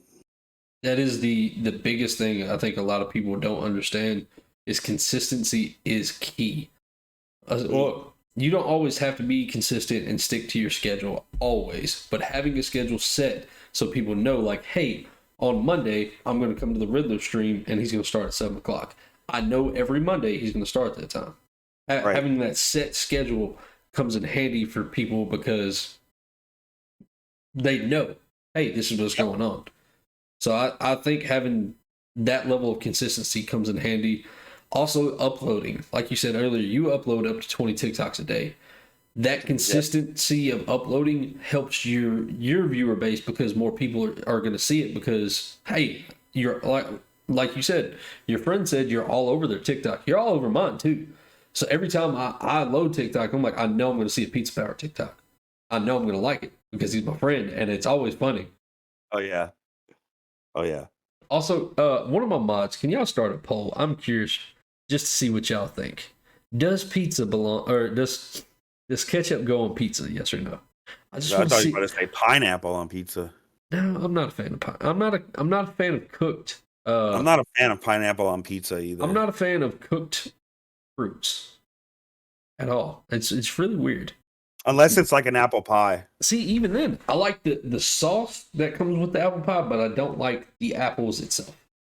I will eat any fruits and vegetables raw, how they are, but I also will not eat, like, broccoli. I love broccoli. Dip it in some ranch, even without ranch. Just eat it straight. I'm okay with it. You cook it and put cheese on it, I fucking hate it. It's weird. It makes no sense. But that soft mushiness, I hate it. Even carrots. Who the hell puts cheese on their apple pie? Not apple pie, broccoli. Oh, broccoli. Cheese and broccoli is good. I don't like it. I hate it. When you cook a vegetable and it gets all mushy, no, not for me. Like with roasted potatoes, you add carrots into that, I fucking hate it. Like I will give my carrots to my wife and my son because I won't fucking eat them. So it's not the greatest, but I mitigate that with A1 steak sauce on a roast. I've never done A1 on it. I put ketchup on mine. For your carrots and potatoes? No, because I put it in a bowl. I'll put the roast in there, and I'll put the potatoes on top of it, and I'll put ketchup on top of that. It's really, I don't know. It might just been the way I was raised. So you put ketchup on a roast, but you won't try ketchup on pizza. Look, I think it's because of the way I was raised, okay? I was raised and seeing other people do that, and I was like, oh, this got to be normal. I've never seen somebody put ketchup on pizza until I seen you put it on there. And like I said, my community jumped me for saying ranch goes on pizza. So I'm curious. I will try it one day just for you. I'll put it on TikTok. And I'll tag you in it. I think you're gonna be surprised, man. I think you're gonna be like, that's actually it. Kind of like what's the word I'm all right, Lucky Boy. Compliments. I understand that tomatoes already made in it. I get that, but the difference is tomatoes hot and cooked into it versus the cold ketchup on top of it. I just don't know. I'm scared of it. Leave me alone. Quit yelling at me. But no grip. Oh yeah, Nubsy makes his own barbecue sauce. Don't cover your pizza in ketchup if you go to do it. Just put a little puddle there and just dip it and try it. But that's really cool that Nubsy makes his own barbecue sauce. Yeah, he can't sell it yet. I'm disappointed because it looks really good. Why can't he sell it? Nubsy, he told me, but I don't remember exactly why. I think he's got to have a selling license, right? A license to sell it. I think is what he said. See, Kiera even says, ranch is good on pizza. Yeah, regulations. There we go. I knew it was something like that. He's got to do all the proper steps. But it looks delicious. I'll give him that. I've seen it, and I was like, that looks good as hell. What the? I'm sorry. Did you see what Lucky Beard just said? Hear me out. Regular pizza with a chocolate. Are you talking about like you put a cookie on top of the pizza? Or are you talking like you eat your pizza and then you eat a chocolate chip cookie? I need you to clarify that before we move forward. I think he's smoking a little bit too much of the. Yeah, I'm curious because I want to know what the fuck he's talking about. All together. Oh God. I'm not doing that. No, I don't know. No, I don't. Get on top about. So you put a whole cookie on top of your pizza. Oh man, I've had chocolate chip cookie pizza, but it was wild. I was about to say a dessert pizza. Yeah, that's fine. But you talking about a pepperoni pizza and you put a cookie on top of it. I can't. Nah, I can't. That pulls up. Yeah, I see. I got 2 yeses and 1 who the hell does that? Johnny, you think that'd be alright? I don't think it would be. Now, who the hell does that? Puts a cookie on a pizza and eats it together. That just sounds like you're like mixing like flavors that shouldn't go together. All right, I'm gonna write this down, and I'm gonna try it. I'm gonna make a TikTok just for y'all.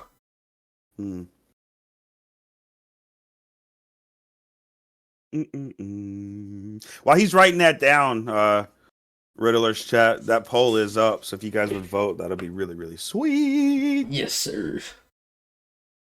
Using the Eternal Mini cookies as pepperoni. I just don't know. Oh no, nah. Make y'all a deal. I'll try ketchup on pizza. Y'all try. I'm gonna try both just for them. I might actually try it too, Johnny. Now, Lucky, let me ask you a question. Does it have to be like a hot, fresh cookie, or are you talking about like an Oreo? Because I feel like if you had like a hot, fresh cookie out the oven, it might be okay.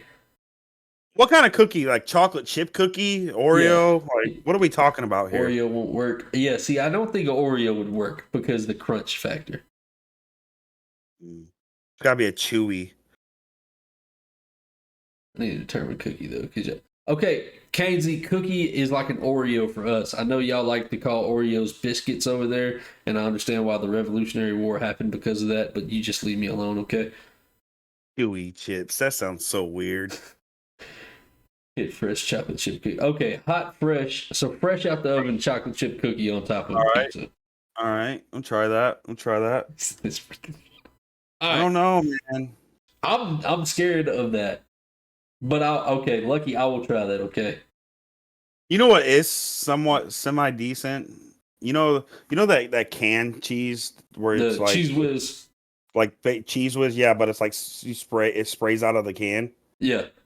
It's like you put on crackers. That's really good on pizza. See, I'm not a fan of the cheese whiz. Mm. It's I don't know. I think it's the texture of it. I'm not a Yeah, it's fan of not real cheese. It's an American thing. it. All I'm thinking is the goofy movie. Yeah. All right. So Mm. so Lucky, I don't know.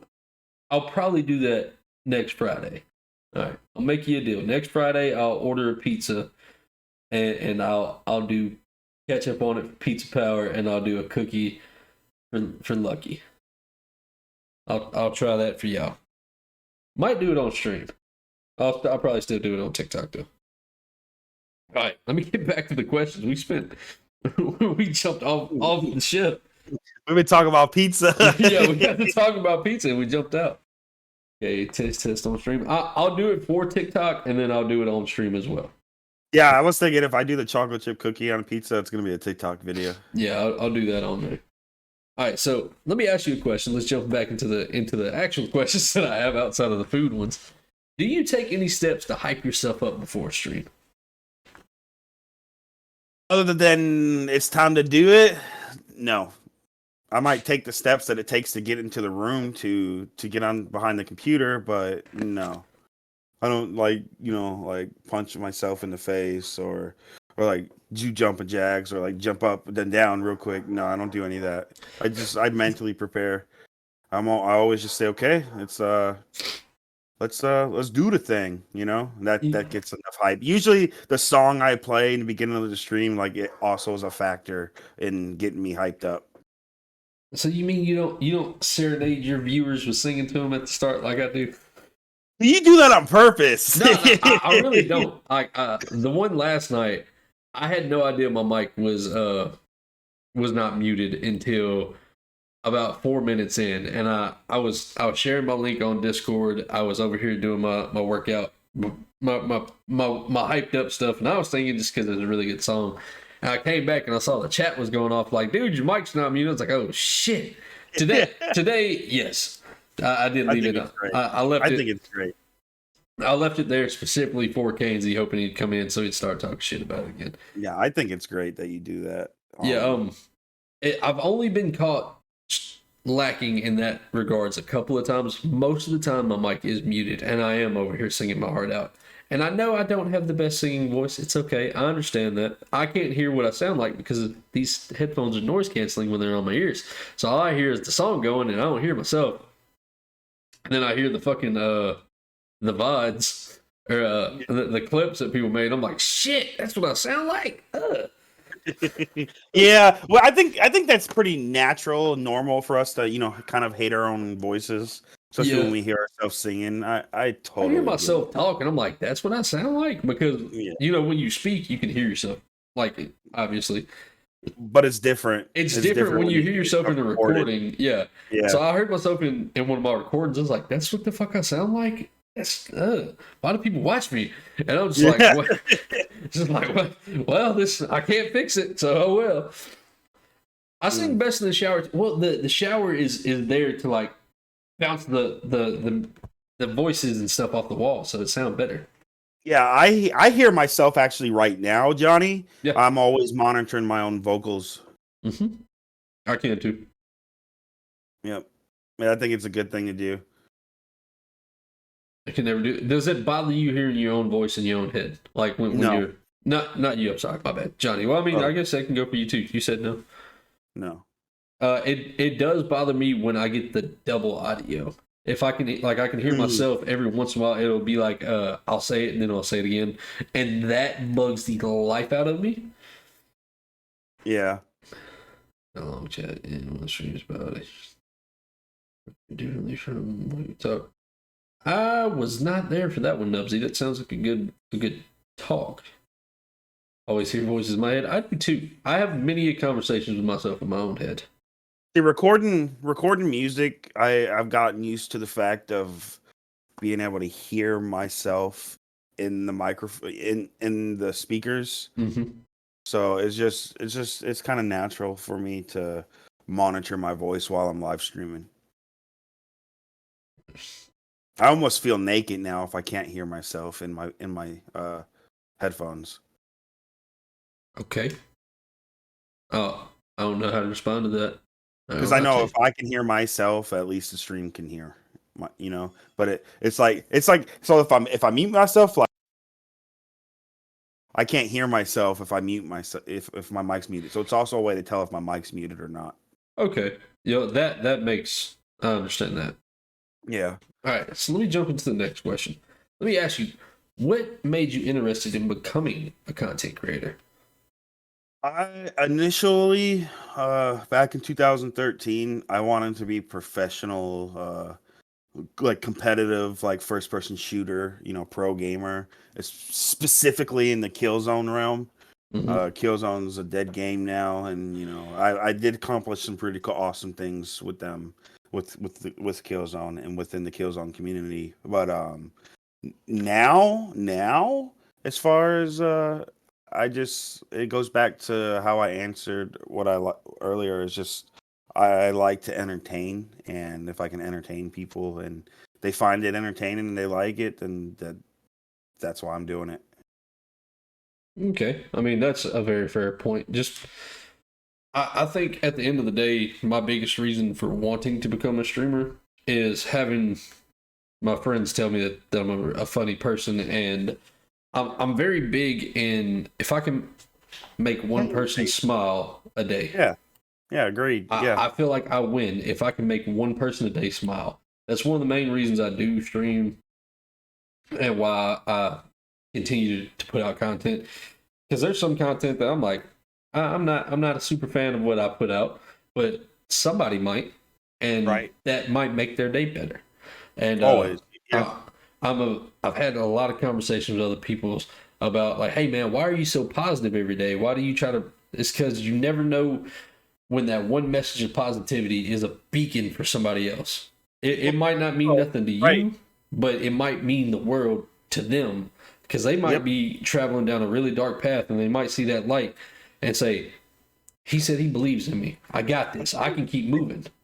I think it's a good thing. Like you're a light, I'm a light, because we live in a world that's just so full of negativity, and there's so Mm-hmm. many people that just feed off negativity, and it's just negative this, negative that. They're always angry, they're always complaining, but there's very few people who are positive, and I think it's very affectionist. I think that's the right word. Mm-hmm. Whenever you're positive, it kind of rubs off on people, and it makes them happy. So yeah, I think like you, I want to be able to just entertain and make people Mm-hmm. happy and forget their bad day. It is a blessing in disguise to be able to do that. A lot of Yeah, people don't really understand the level of accomplishment you can feel just from making somebody smile. right. It's a big thing. All right, so let me ask you another one when it comes to be about this. What do you find to be the hardest part about being a content creator? The hardest part of being a content creator is just putting yourself out there. I had someone ask me the other day while I was live streaming. Actually, they asked me if how do I do what I do with such confidence? And it's not that I have confidence. I don't think. I mean, yes, I'm confident in what I'm doing, but it's not about confidence. It's just I have this goal, this dream, and I know if I don't do it, then it's never gonna get done. And half the battle is just showing up, and just Mm-hmm. doing it. I agree. That's damn. That's a good ass answer. See, now I'm speechless, trying to figure out what. I would say like your most successful people are the ones who show up and do it, instead of always saying like, oh, I want to do this, I want to do that, I wish I could do this. Instead of saying I wish I can do this, don't talk about it. And it's another thing. I stopped talking about things and I just do, and then we'll talk about it after I do. Yeah. I think because there's so many people who talk about doing things but then they never do it. So, and actions speak way louder than words. So instead of talking about it, just do it. So I had a situation roughly about a year ago. I had an investor that was speaking with me trying to invest in a business I was trying to start. I was trying to start my own restaurant. I had the whole theme. I still have my menu on my notebook right here. I got my whole menu, my whole theme, and everything wrote down on it. And I'd visit it. I was telling everybody that this is about the time I'd started my streaming stuff, or it was a little bit afterwards. I was telling everybody, I was like, man, I got this coming up. I'm hoping for this. And my investor was really cool with it. He liked it a lot. We found a location, and then he backed out.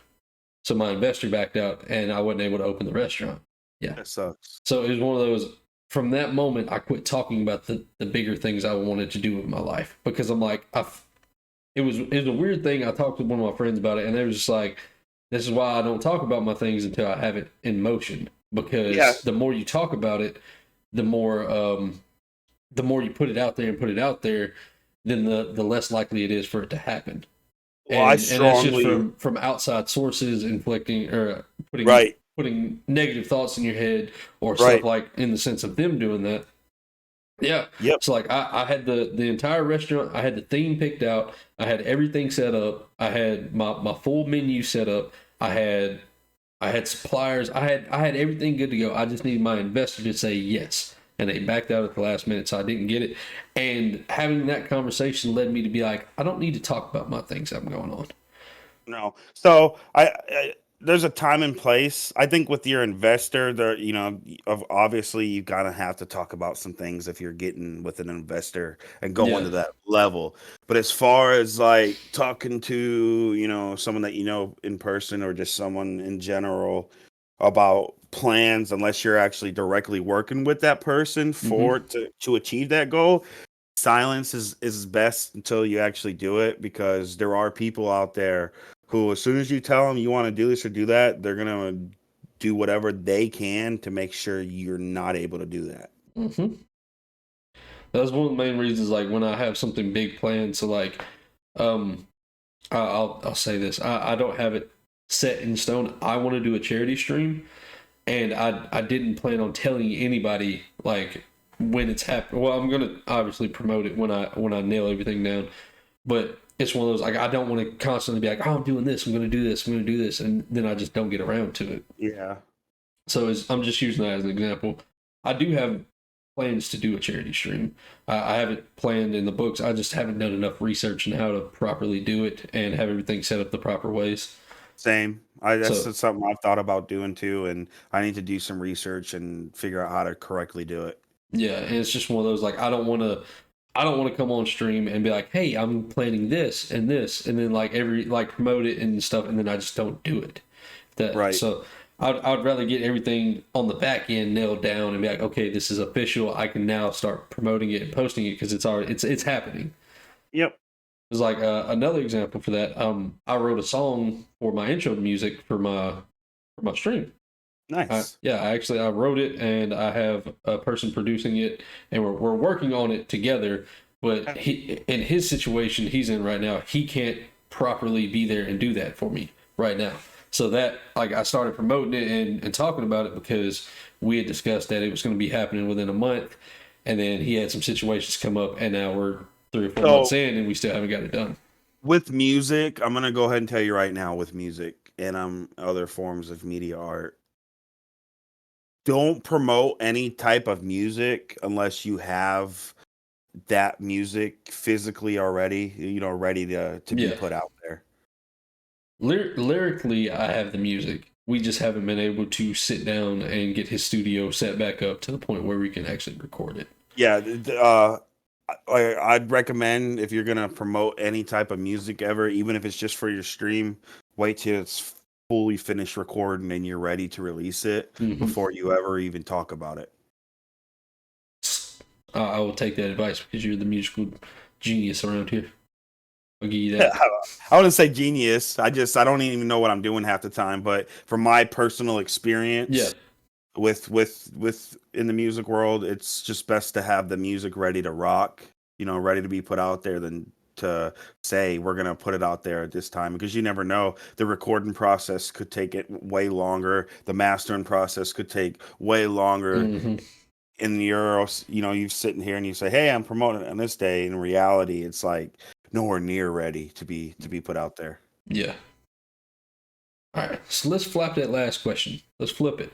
I asked you what's the hardest part. What do you think is the easiest part? Easiest part is really just hit and go live. I agree. It's just it's just poof. I agree, 100%. Yeah, the hardest part is to that is building your audience, retaining viewers. That's the hardest part, and I just think that just comes down to are you likable? Are you entertaining? Do you ever find it difficult to maintain that level of entertainment when you're streaming? Yes and no. Yes and no. It can depend on chat at times, but I'm a firm believer of, even if chat's not talking, of constantly making noise, even if I just go, something to mitigate the just the regular normal gameplay. Okay. Because I know that there's some days where it's just like I don't know how to explain. Okay, I'll explain it the best I can. Is there some days that I will start stream and I'm not feeling it, I'm not feeling good, but chat does come through and it hypes me up. But there's some days, like specifically with games that I've been playing, that I notice that I don't like playing on stream. I'll start playing it and I'll be like, bro, this is just so draining. Like I'll Days Gone. I don't know if you ever played the game. Phenomenal game. I've played it, but I haven't finished it. Phenomenal game. I love it. I've beaten it twice. I think I was going for a platinum on it at one point. I don't think I actually completed that. But I decided one day, I was like, I'm going to play this on stream because I was looking for something else to fill in stream time. I was like, I'm gonna try this out. I hated playing that game on stream. I have, and there's some games that I've played that way, and I'm like, I love this game outside of streaming, but I would never want to play it on stream simply because like it was just I took way too much attention away from chat, and I would prefer to speak to chat more often than I would about playing the game. Yeah, I'm big into that. That's one of my, I want to say issues. I don't really have issues doing this. It's one of the biggest mental mess with my brains is like on these days I give my full attention to you, and then chat comes secondary because I want to be as respectful as possible to my guest, and then chat has to be secondary in that aspect, and it really kind of fucks with my brain because I'm like, they're sending a message. Like, I'll use this as an example. Pepperjack just came and said, "Hey, how y'all doing?" In my head, I want to be like, "Hey, bro, I'm doing phenomenal. How are you doing?" But you're in the middle of talking. I can't do that because that's disrespectful. But then, there's a lot of messages like that do get missed during these interviews, and it does mess with me. And it's just I don't know how to explain that. That's the cost of that. That's the cost of doing a podcast style, interviews. And I think that your community is very understanding, especially with you doing the podcast interview and interviewing other content creators. I think they're very understanding. Mm-hmm. Especially since you've been doing it for a while now. So, and that's what it's good to have, like, people like, especially your mods, people just conversations going in chat. And even if conversations aren't going in chat, for me, when I go live, even if I'm tired, I'm not going to show. I mean, the viewer might say, "Well, you look tired," but I'm still giving the same energy, even if I wasn't tired. Like, every stream is going to get 110%, 1,000% of, like, because for me, I think of my stream as like a TV show.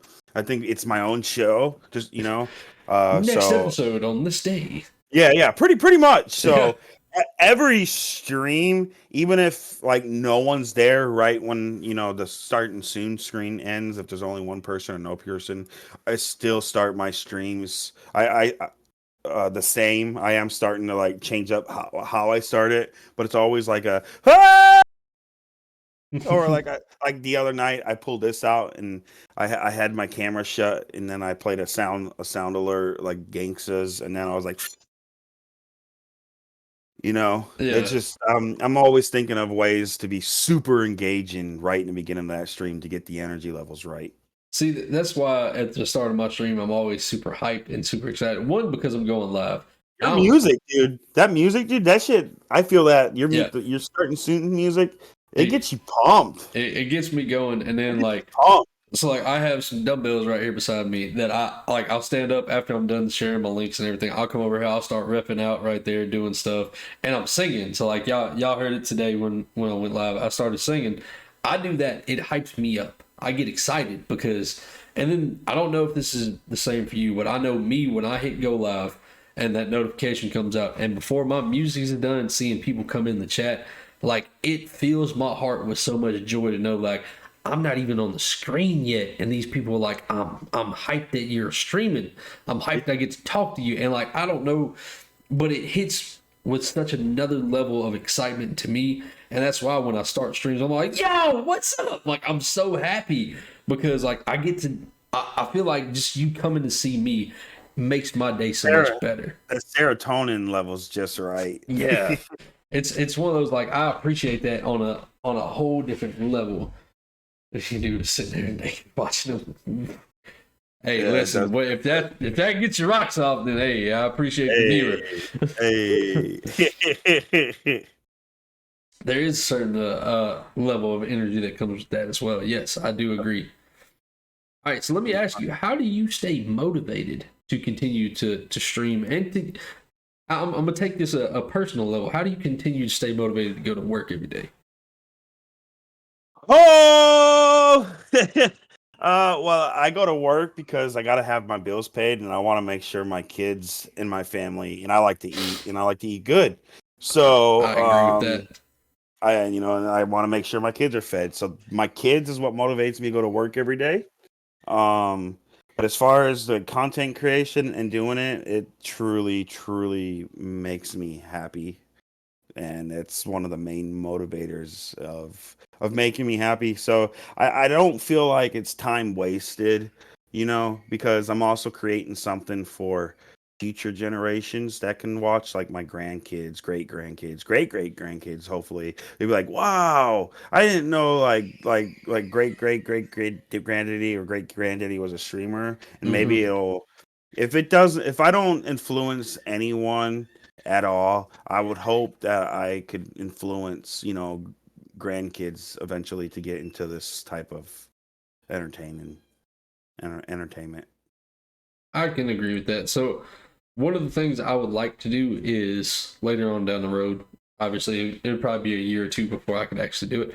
I'd like to have my son on stream with me. So like most of the time he does come on stream. He'll come in here to tell me good night while I'm streaming, or every once in a while he'll come in here and sit with me for a few minutes. And while I'm working on stuff, I would like to be able to push more content where it's me and him playing. So like Mr. Westby, he does that with his daughter. Like they came on and they played Kirby together. They played Roblox together. Like to me, that is such wholesome and amazing things to do. And I would like to get to the point. The only reason I can't do it right now is because my son is 1 and he's so rowdy and won't just sit there. So like I did a reaction video to the new Pokemon Scarlet and Violet stuff that came out the other day. And he came in here and did part of the reaction with me. And he was cool for a few minutes, but then he started jumping around. I was like, all right, here you go. Set him down. and it was really, to me, it was really nice to be able to bring my son on here. I would like to do a stream with my wife one day where we play games on here or do whatever. That would be a lot of fun. I just haven't made the plans to actually do that yet. Yeah, just like you, I've thought about doing the same damn thing. Bringing my son and doing a stream with him. But with that also being said, the internet, we know how the internet can be, and we know how there's some sick fucks out there. Yeah, truly some sick fucks. So, until my kids are a certain age, and if I'm still doing this, then I think I'll do the content creation. But I think just for their protection, I don't really just want to put my kids out there like that, which is why I don't put them on TikTok. Yeah. Um, I haven't, and my youngest, she's in love with the drums. She's 1.5 years old. She drums all the time, and even today I recorded her doing drumming, and part of me wants to post that on TikTok because I'm proud of it. But at the same time, it's like I think about all the sick fucks out there, and I'm like, I don't want to subject her to that, or potentially cause harm. Yeah. So my son is the same way. Not with drums. He's the same with guitars. So he has a little. It's a kid guitar, but it's a decent guitar. And he woke my wife up the other day. So a lot of y'all know I go to work at 3 o'clock in the morning. And he woke my wife up the other day at 3:15, right after I left to go to work. And he put his guitar on his bed and just started picking it. And I was just like, she sent me the video, and I couldn't do nothing but like cry laughing because of how funny it was. Because he was so serious about it. He was watching TV and just and it was hilarious. And like, same way I have posted my son on TikTok a few different times. But like in that regards, yes, there are some sick people in this world, and I am more hesitant to post more of my kid on my socials for that exact reason. I understand. Yep. I think, as I've talked about it, I think if my son ever wants to do content creation, I'm gonna let him do it. But when he's like 15, 16 years old. Yeah. And whenever I go to do a co-stream with my son, it's going to be the same age. Because I've created a bunch of no commentary gameplays where I'm playing multiplayer games with my son on my YouTube. Mm-hmm. But you don't see our faces, you don't hear us talking. It's just the gameplay. That's a good compromise. So yeah, I'm still gaming. I'm still doing things with him, and he's still being part of the content. So even later on down the line, he could be like, here's the stuff I did with my father, to his kids. This is us. So my kids are still very much in the process of the content creation. It's just a little more behind the scenes until they reach a certain age where I feel like, okay, yeah, they know internet safety. Okay. So let me ask you a question. This is a bigger one that I like to ask. What do you think is your greatest achievement since you started streaming? Greatest achievement was being featured on a partner's channel, but that was also has to do with the band I was in. I got to be on the same stream literally right after Ronnie Raddick from Falling in Reverse. And that was just crazy nuts to me. But my biggest achievement, personally, is just the fact that I have people who want to watch me. The fact that people whether it's 1, 2 people, are just wanting to watch me. Wanting to be there and chill. That's crazy to me. I agree. I don't know if you've been a part for me to tell my greatest achievement, but I will tell you my greatest one as up to date was I was in a really low point when I was streaming, or at a point I was really low, and I'd actually considered giving up and quitting. And then it was either my birthday stream or my 1 year stream. I think it was my 1 year stream. Came up, and I did a big thing where I had specialties for bits and subs. I was doing crazy stuff for that. And a guy I work with came up to me and told me, he said, I want you to know, I see how much you love what you do and the amount of passion you have for it. And it inspired him to start streaming again, because he gave up streaming because he never found his footing. He never found that networking group of friends to help push his content. And he told me, I was at work, and he's just like, you inspired me to start again. And that it broke me. I'm not gonna lie to you, because I was at one of my low points, saying I'm in my head, I'm about to stop, I'm about to quit. And then to have somebody come up and be like, you inspired me to keep going. And man, like it put an extra level of drive into me. And I don't know if I'm ever going to get a feeling greater than that in achievement wise. Because to I me, think oh, my bad. Go you ahead. probably get the same feeling. You probably get the same feeling when people tell you they like their content, you know? Yeah. It's just one of those that he gave up doing it, and him watching me do what I do, the amount of love I have for this, he came up and was like, "Hey, I watch what you do, and it makes me want to do it again. It makes me try this again." And I'm so happy that I was able to inspire somebody to start pushing for their dream again. That made me like it's insane that feeling that I got from there. That's a good thing. That's Yeah, great. yeah. Really good thing. I think it comes down to perspective somewhat. You know, like you said earlier, it's we're our worst critics. Um, just because you are feeling a certain type of way, you don't know how the people who follow you, who you're friends with, who are viewing you, you don't know truly how they feel behind the screen Mm-hmm. at all. So that's why just kindness also goes a long way with that, just being who you are, and yeah, just really perspective, because you might feel like a failure, but to me, chatting you right now, or watching you on a stream, you're not a failure. Like, Mm-hmm. I think you're doing the damn thing. I think you're living your dream, and I think you're going to continue growing. I appreciate that.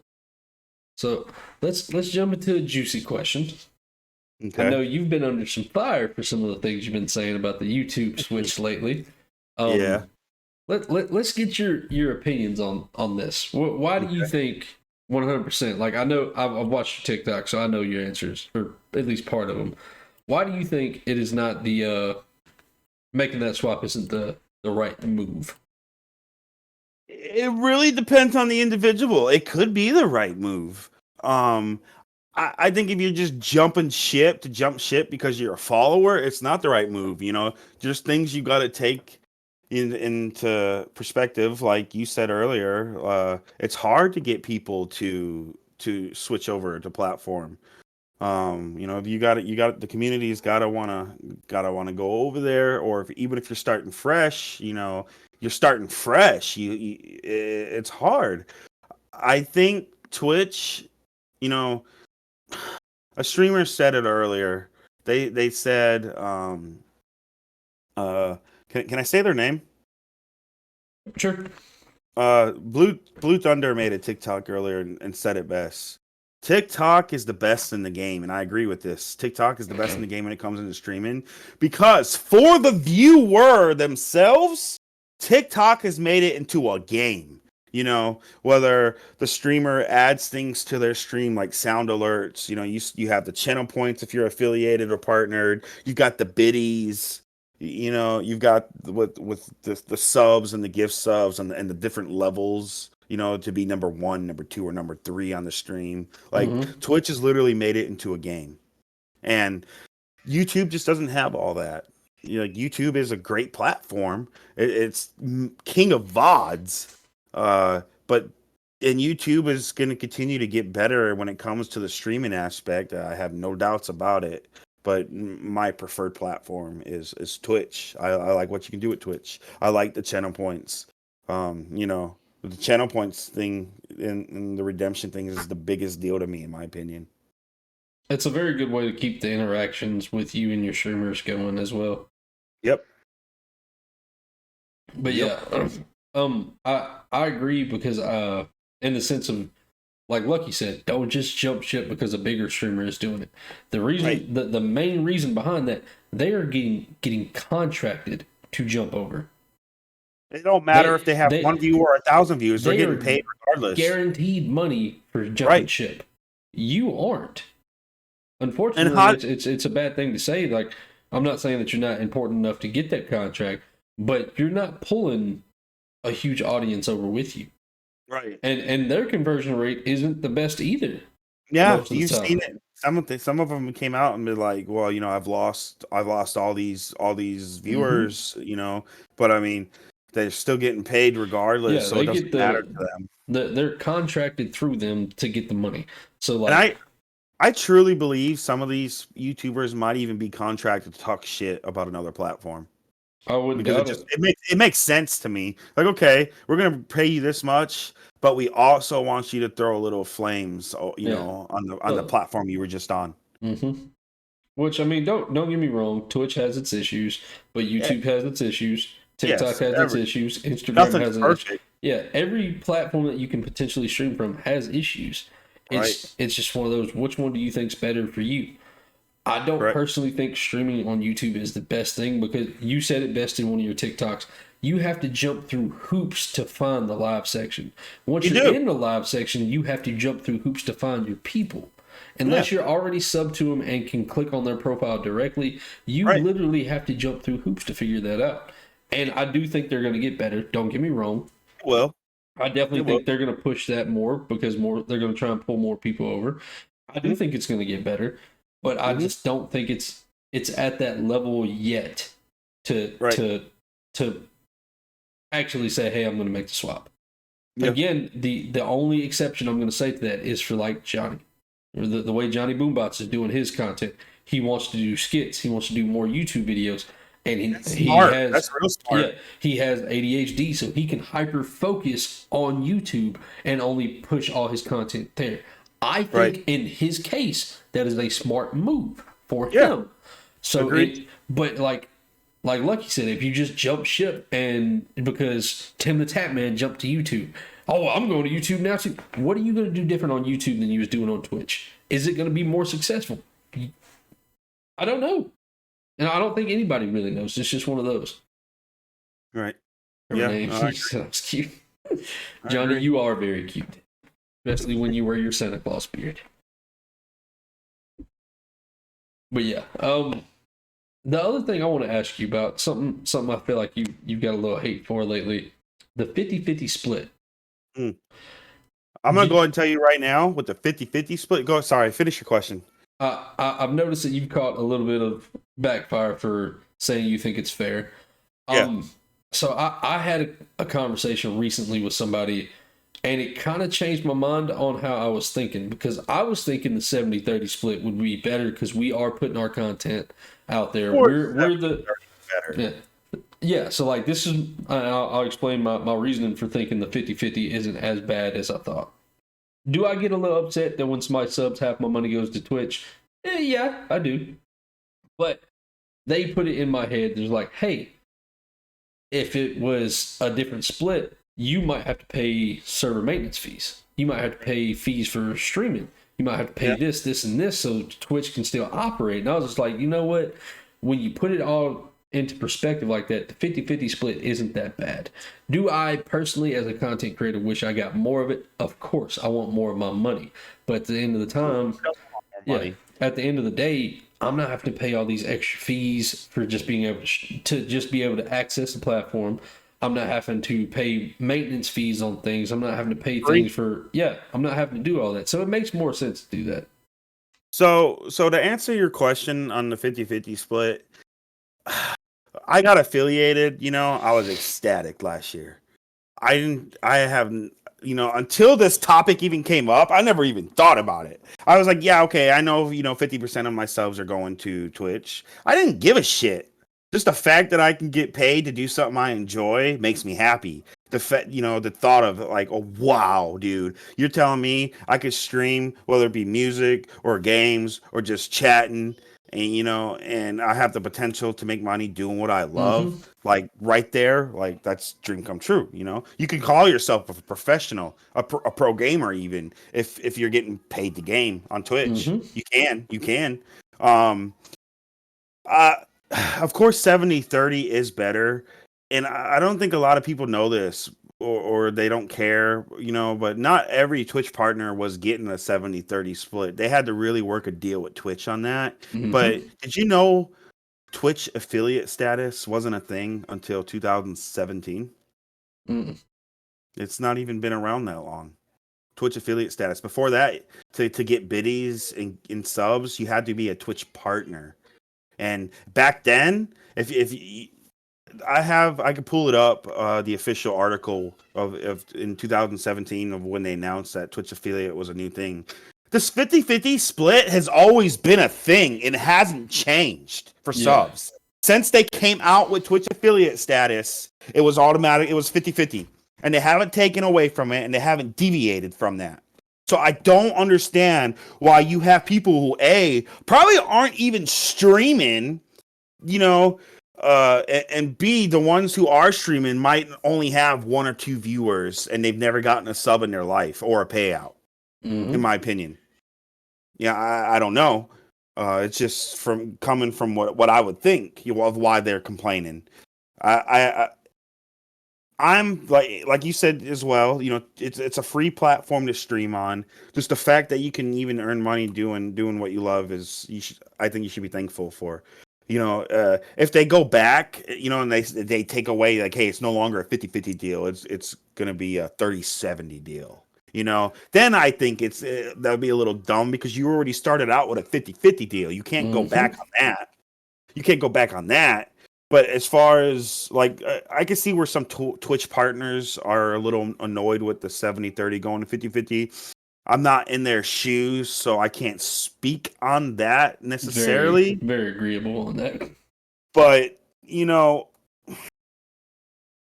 I think the 50-50 split's great. That's all I have to say about it.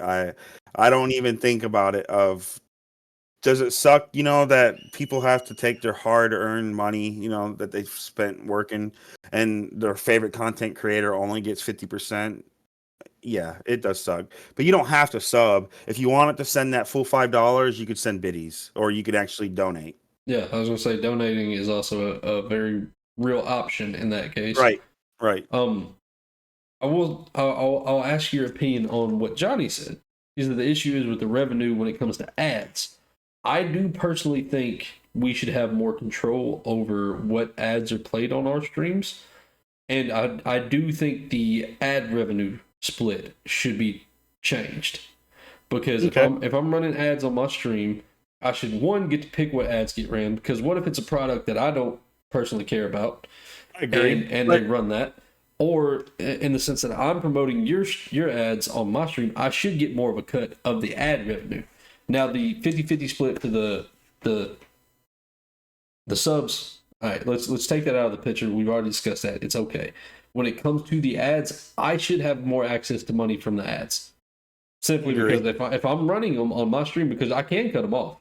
I can cut all ads off on my channel. If I choose to run ads on my stream to help promote whatever it is, I should, one, be able to control what I want to promote. And secondly, I should get more of the money because I'm choosing to promote it. It's on my platform. It's my stream. It's my stuff. I think that comes down to Twitch, on how Twitch does their ads. I don't think Twitch necessarily buys a certain type of ad. I think they bulk buy. So you're just going to get whatever the hell you're going to get on your stream that, Twitch bulk buyed at the time. Whereas YouTube, I think it's a little bit different. They take the viewer.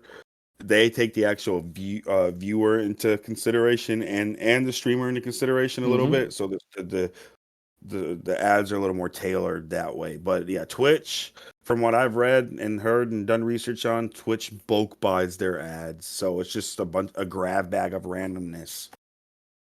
But I agree there. I think if you're gonna run ads, and Twitch did implement where you get paid more on ads, you just have to run a lot more of them. Yeah. But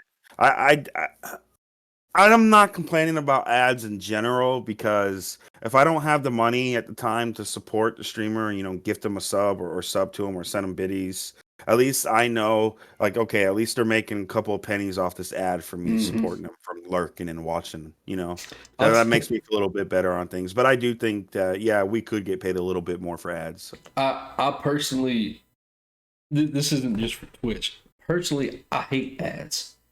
Yeah, we all do. So when I start somebody's stream and I see I have 6 ads I got to run through because of the pre-rolls, this is what I do. I'll take my headset off. I take my headset off, set it to the side, and I come back when they're done.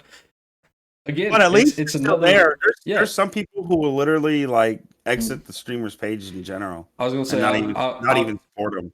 I've had people say that they will, if they run a pre-rolled ad or something, they will leave the stream instantly. And it's one of those. It's shitty. I understand it. Ads suck, but I mean, again, that's a way you can support. Yeah, like Kainsey over here. His money hungry ass. I called him out on this just because we're good friends. I started his stream. I got don't hate eight. the player, hate the game. I got 8 15-second ads, and I was like, all right, that's a bit excessive for pre-rolls, but whatever. I'll rock with it. Watched it, came through.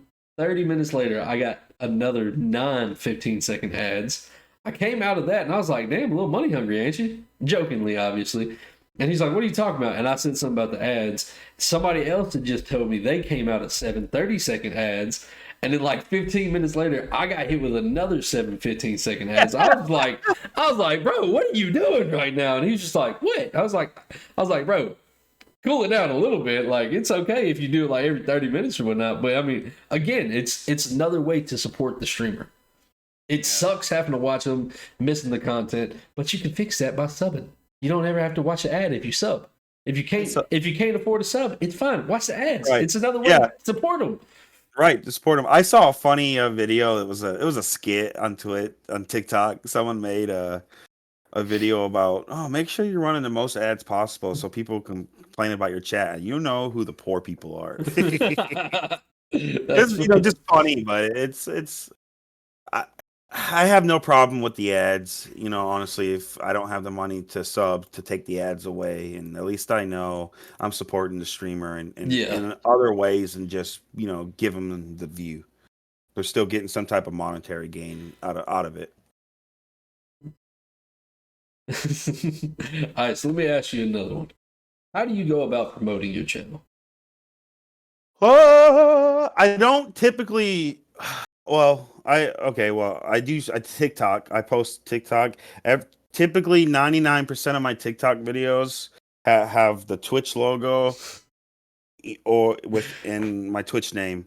If I'm posting on Facebook, I'll join a bunch of groups. I'll give a little brief description on who I am, what I like to stream, and the link and with a photo on Twitter. I typically, the way I promote. If I'm going live that night, I tweet out as soon as I'm going live that I'm live.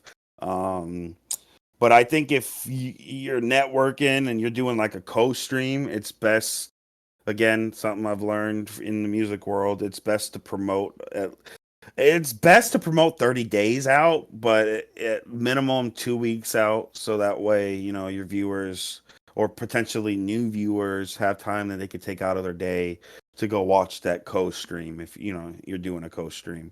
And I like to make flyers for that. Mm-hmm.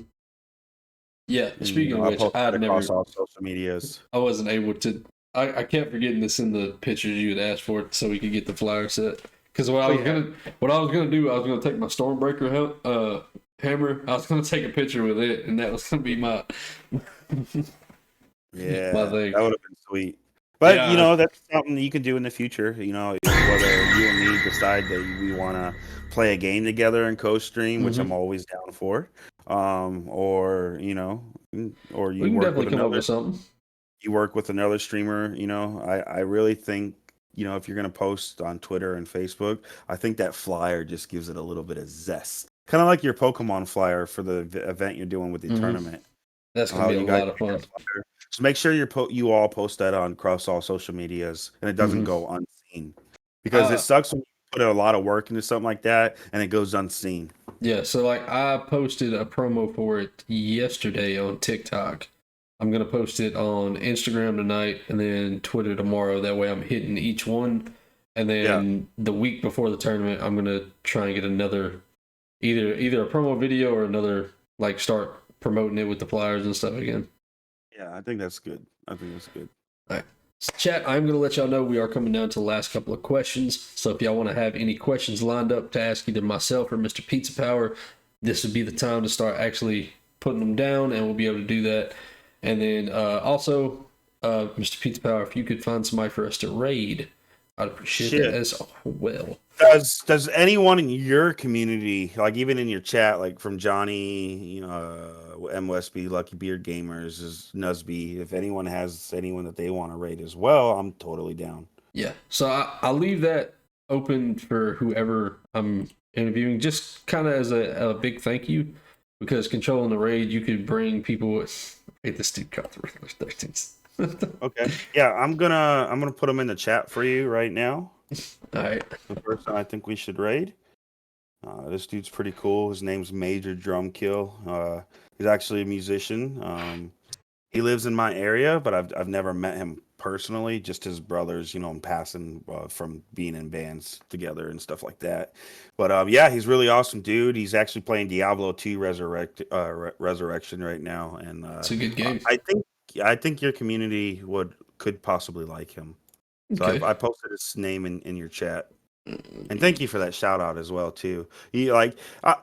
Anyone who streams I'm in, I like Raphael and Donatello Boss, dude. Whether it be Nuzbees or Lucky Beard, you guys definitely don't have to shout me out, or even you Riddler. I do appreciate it, and I do love the love. But yeah, you definitely don't have to shout me out.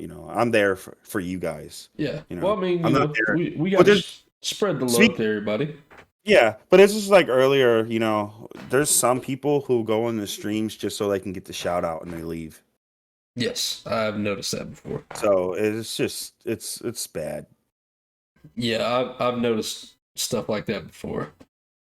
So let me ask you, how important is organization when it comes to streaming for you?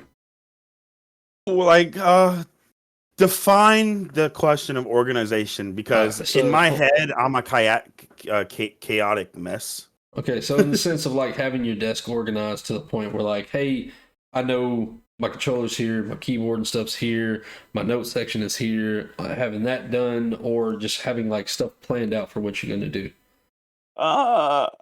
So the only thing I ever have planned out is the game I'm playing or whatever I'm going to be streaming, whether it be music or the game. That's the only thing that's ever planned out. Anytime, which is why I like the live aspect of it, because you never know truly what's going to happen, and it's adrenaline rush in itself. But as far as being organized, I mean, as long as I have a drink or two drinks and my controller's beside me, I'm ready to rock and I'm ready to go. All right. Mr. Boombots has asked, what is your favorite style of game to play? My favorite style of game to play, I like first-person shooters. I like RPGs, old and new. Like right now, I did a Twitter poll, and I'm currently in the community voted for Dragon Age Inquisition. So we just started Dragon Age Inquisition. I'm a variety streamer. I literally stream just about everything. I probably will be streaming a little bit of Modern Warfare 2 when that drops. I don't play Call of Duty every year. The last time I played Call of Duty was in 2018. I can't play Call of Duty every year.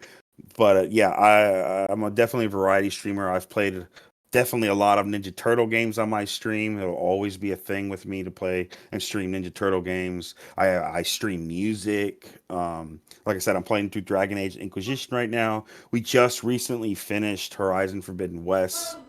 I've done everything from like the Walking Dead Telltale series to just even the Walking Dead Survival Instinct, Vampire, which is a great vampire game. If anyone ever wants to get into a really good vampire game, Vampire. Like that game is mwah. You can literally eat the NPCs. You can kill the NPCs who give you missions too. Like you can eat them. Drink their blood. Speaking of Modern Warfare, I had a conversation with my people last night about that game. I literally told them that I'm not playing that game unless somebody buys it for me. I'm not going to waste my money on it.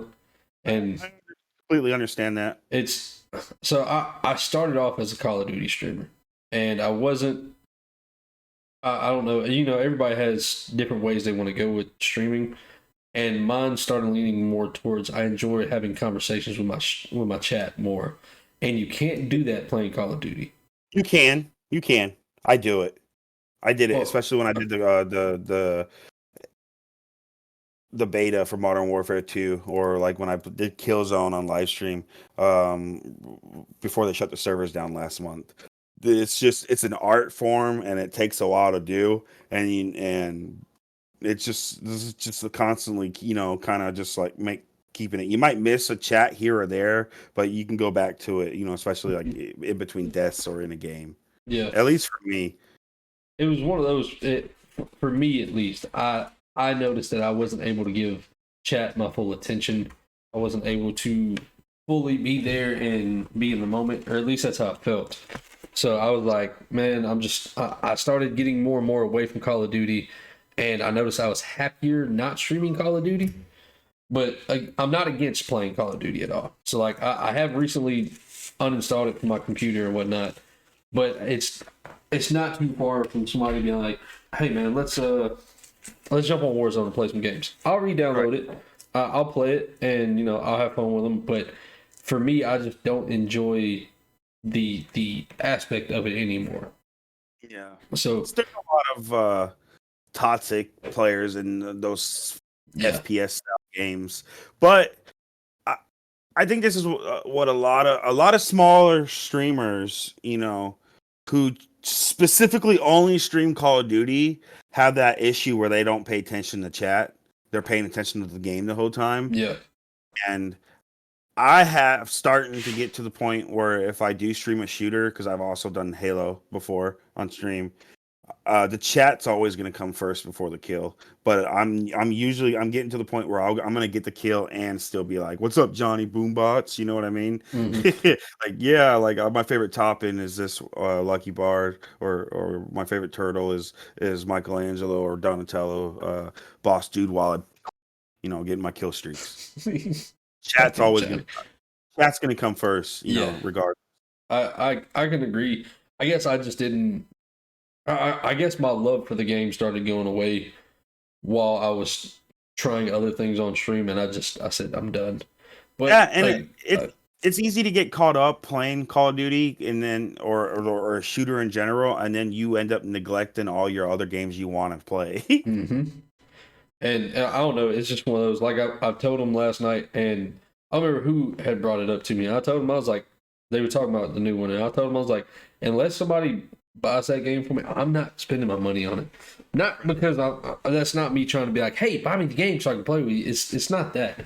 It's legit. I just don't see the need for buying that game, spending all that time on that game when I could be having fun on other games and really getting to dig deep and know my viewers and stuff. Yep. Playing a different game where I can be like, all right, game's paused. Let's talk right now. Yep. Rather than playing like Warzone, where it's like I have to be locked in right here, and then I can be locked in right here in between. It's just you don't have to be locked in. No, I think it's a little form of kind of an art and a little bit, interacting with your chat and playing a first-person shooter. Mm-hmm. But I just think that it plagues a lot of streamers, I think, because they have a hard time interacting with chat. But if you just chat before gameplay, but it's not just necessarily chat before gameplay. Like me personally, I strive to be entertaining. So even if I'm not getting any kills playing a competitive shooter, I'm gonna try to do something that's gonna, at least make you all laugh or cry. Yeah. So, ladies and gentlemen, that is going to conclude my questions. So, if anybody in the chat would like to ask any questions, or Mr. PizzaPower, if you have any questions you'd like to ask me, now would be the time to be able to ask those. I don't have a question. The only thing I have to say, Riddler, is thank you so much for having me, man. It truly is an honor to be on your show. Hey, man, I appreciate you saying yes and doing this. It means really a lot happy. to me. Really happy, that I was able to do this with you and also chat with your community as well. And I'm happy some of my community came in as well. I was happy with that. I'm always scared when I go to do something like this or I do a co-stream, like, or I'm featured on someone else's stream that my community is not going to show up. Yeah. All right. So Kainsey did just remind me, I do have one final question that I always forget to add to my list of questions. Okay. I'm going to ask you a question. All right, if somebody came to you today and said, PizzaPower, I'd like to start streaming tomorrow, what is one piece of advice you would give that new person who's never streamed before?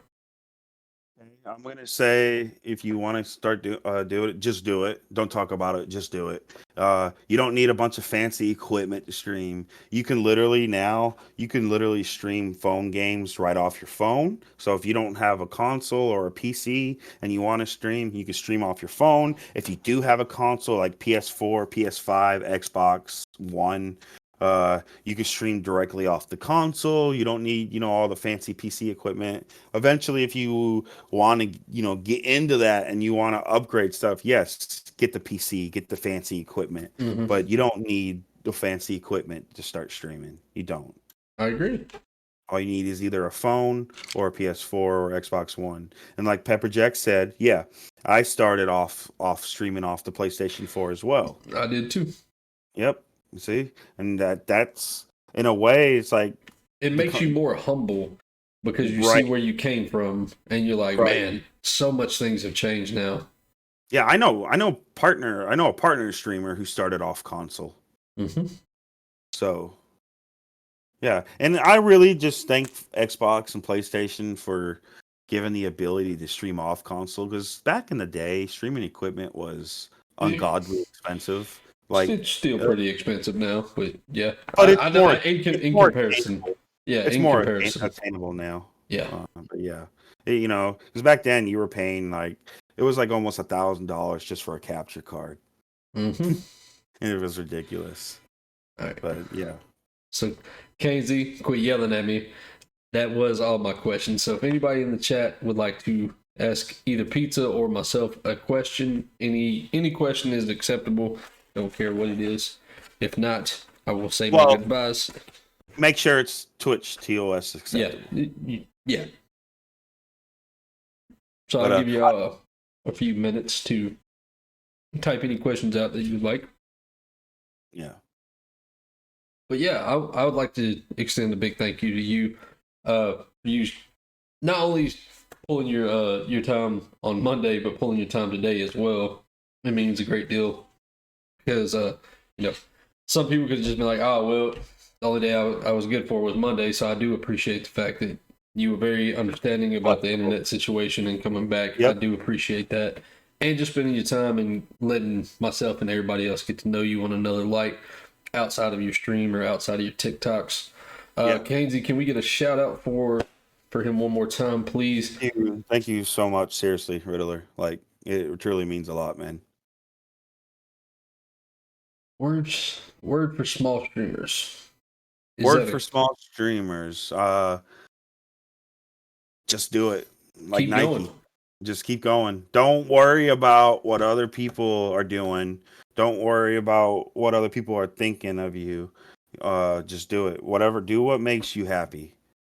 I will also say, don't look and compare yourself to other people. Right. Because let's say you and your best friend started streaming today, and tomorrow he has 15 viewers and you have 1. Yeah. Don't compare yourself. It's not always the same grind. No. Right. Question for you: who's got the better beard? No, Riddler's got a great beard. Oh no, he's got a good beard too. Like it's there is no better beard, damn it. Yeah, it's I think we both win in that aspect. Yeah, I like that. That's what I'm gonna go with. But yeah, jealousy is a big thing for a lot of people. It's a very unspoken thing when it comes to streamers, in the sense that if you are jealous about situational stuff, it's harder to fully support people, because if you're jealous about who hair long, his hair is definitely longer. So like I have my hair's right there, his is down his back. Yeah, mine's down my back. It's my instigation failed. Hey, you can't argue with people with 2 good beards. Like if his beard was patchy or something and mine is the way it is, then yes, I'd be like mine. But he has a nice beard. I have a nice beard. We both win. Yeah, Riddler's got a great beard. He's a super sexy beard. Hey, I appreciate that. I do a lot of work for this damn beard. Yeah, I have a lot of products. Do anything. I don't put anything in my beard. I have a beard comb, which I fiddle with a lot. I have my beard brush. These 2 stay on my desk because this is where all my work stuff. Like I leave my wallet, my keys, and stuff right here. So I brush my beard in the mornings. I brush my beard. Same brush I brush my hair with. I do when I want it to be more straightened out. And then I have beard balms and beard oils that I put in there for those are just more special occasion things. So like the skin underneath doesn't get dried out. And then more of like special, like on date nights and stuff. I want my beard and everything to look really good and whatnot. Yeah. So, and then I have a beard straightener as well. I actually straightened my beard the other day, and it was significantly longer than it is right now. Like I noticed it, like I straightened it out, and I was like, "Holy shit! I didn't realize it was this long." That's cool. I've never straightened my beard. It's I got an insane deal on a beard straightener on Amazon. It was like a year ago. It was a whole beard kit. I think that's where both of these came with it as well. And then there's another thing of beard oil. It was like normally a $50 kit, and it was like $12. And I was just like, even if it's not that good, I'm gonna try it. And it's actually really high quality when I really like it. Nice. All right. So I think I don't see any other questions unless he has better hair. I'm gonna say he has better hair. His hair is longer, so I'm gonna give him the better hair. Nah, my hair's thin, man. You got thicker hair. My shit grows ridiculously fast. My hair grows ridiculously slow. I've only been growing mine for, I think this is month number 5 right now. Going into month 6. Taking me 6 years to get my hair where it's at now. So, all right. If I cut it, it's gonna take forever to grow back. Oh, understandable. But I don't see any other questions. We give it another minute or two just to verify nobody wants to ask us anything. But again, man, I want to say thank you from the bottom of my heart. It does mean a great deal that you came on here. And thank you for having me. It was a lot of fun. Again, I'm very glad that you was as appreciative, or not appreciative, sorry. Understandable in the sense of dealing with the internet issues that we had Monday and coming back. That does mean a great deal. You didn't have to, and we was able to plan it out. It does mean a lot. Outside of that, I am going to say we're going to wrap things up. We're going to go meet Mr. Drum Major, right? Major Drum Kill. Major Drum Kill. Okay, we're going to go over there and meet Mr. Major Drum Kill. I want y'all to know we might be back tomorrow for more of the randomized Nuzlocke. If I get more of the overlay figured out and done tonight, then we'll be back tomorrow. If not, we will be back Monday with another interview with Chief Candy. If y'all don't know, go check out TikTok. I made a promo for that the other day. Another thing, let me go ahead and promote all my stuff. If y'all follow the link tree, that will take you to any and all forms of socials that I post on. And you can also check out the Etsy shop, which is my wife's, and you can potentially get you some Riddler merch. I have my Victory Valhalla t-shirts on there. I have cups on there. I have a lot of really cool shit. If you want to check those out, awesome. If not, it is what it is. Also, you can find me on all my socials: Twitter, Hover, Instagram, TikTok. All of them are there. Also, I did share the link to my Discord. If you would like to join the Discord, come and join the Longhouse. Have a good time in there. Meet a lot of really cool people. It would mean a great deal to me. But with that being said, I forgot the YouTube. Sorry. Also, I'm following you on Instagram. I'm following you on YouTube. I'm following you on Twitch, and I got you on TikTok. Hey, that's what you call support right there. I think I got you on all those as well. And Twitter. Yeah. But yeah, if you check out the YouTube channel, I did post a Riddler's Reacts video yesterday. I have another video. One of those is going to be posting tomorrow. I'm going to leave that as a surprise for y'all if y'all want to check that out tomorrow. But I do have more YouTube content planned to start. Just as a heads up for y'all. But we are going to call it right there. Y'all have a great night. I appreciate y'all for coming in. We are going to go and visit Major Drum Kill. Start that up. If y'all are a member of the Great Horde, that is my group of people that are sub to me, drop those raid emotes down there. Oh, how did y'all come up with y'all names? So I'm going to cancel the raid because mine is going to take longer to explain. PizzaPower, if you would, how did you come up with your name? Oh, how I came up with my name is Thank you for that sub. Thank you. I'll eat a bean in a second. I needed to grab your raid icon. Oh. So how I came up with my name is I used to run a fan-made Teenage Mutant Ninja Turtle website in 1999. I kept it all the way up to about 2009, and then I turned it into a blog. The website's still viewable through Wayback Machine through all the years, which is really cool. because I called it at the time Pizza Power's Layer, and I spelled it Layer. At the time, it was definitely a misspelling, but as time went on, I was like, you know what, it actually fits because it's like a layer of a pizza at the same time. All right, So yeah, that's how I came up with mine. So for the people in my community, y'all already know this. I was an MMA fighter for 8 years. Is about how long I was active in fighting. And during my fourth fight, or after it actually, I had won by knockout. And when I was leaving, one of the dudes was like, "Hey," because spoiler alert for people who don't know me, my IRL real life name is Riddle. So when I walked out of the cage, he was like, "Yo, it's a riddle on how you gonna knock him out. But if you get mad, you'll riddle him with punches." And I was like, "I like it." It just kind of stuck. So that's how I got my name. I became the Riddler through a fan suggesting it to me, and it just kind of hit me. I was like, "Man, that's really cool." Have a lot of people think it came from Batman. It didn't. But See that, bro. But yeah, that is how the Riddler name came to be. Nice. But again, guys, y'all drop them Viking Raid emotes in the chat. Let them know where you came from. If you're not subbed to the channel, it's all good. All you gotta do is say Viking Raid. Let them know where you're coming from. We're gonna go over there, show them some love and support. And until possibly tomorrow, probably Monday, y'all have a great night. I love y'all. Bye. Thank you so much again, everyone. And Riddler. Yes, sir. All right, guys, we're out. There we go.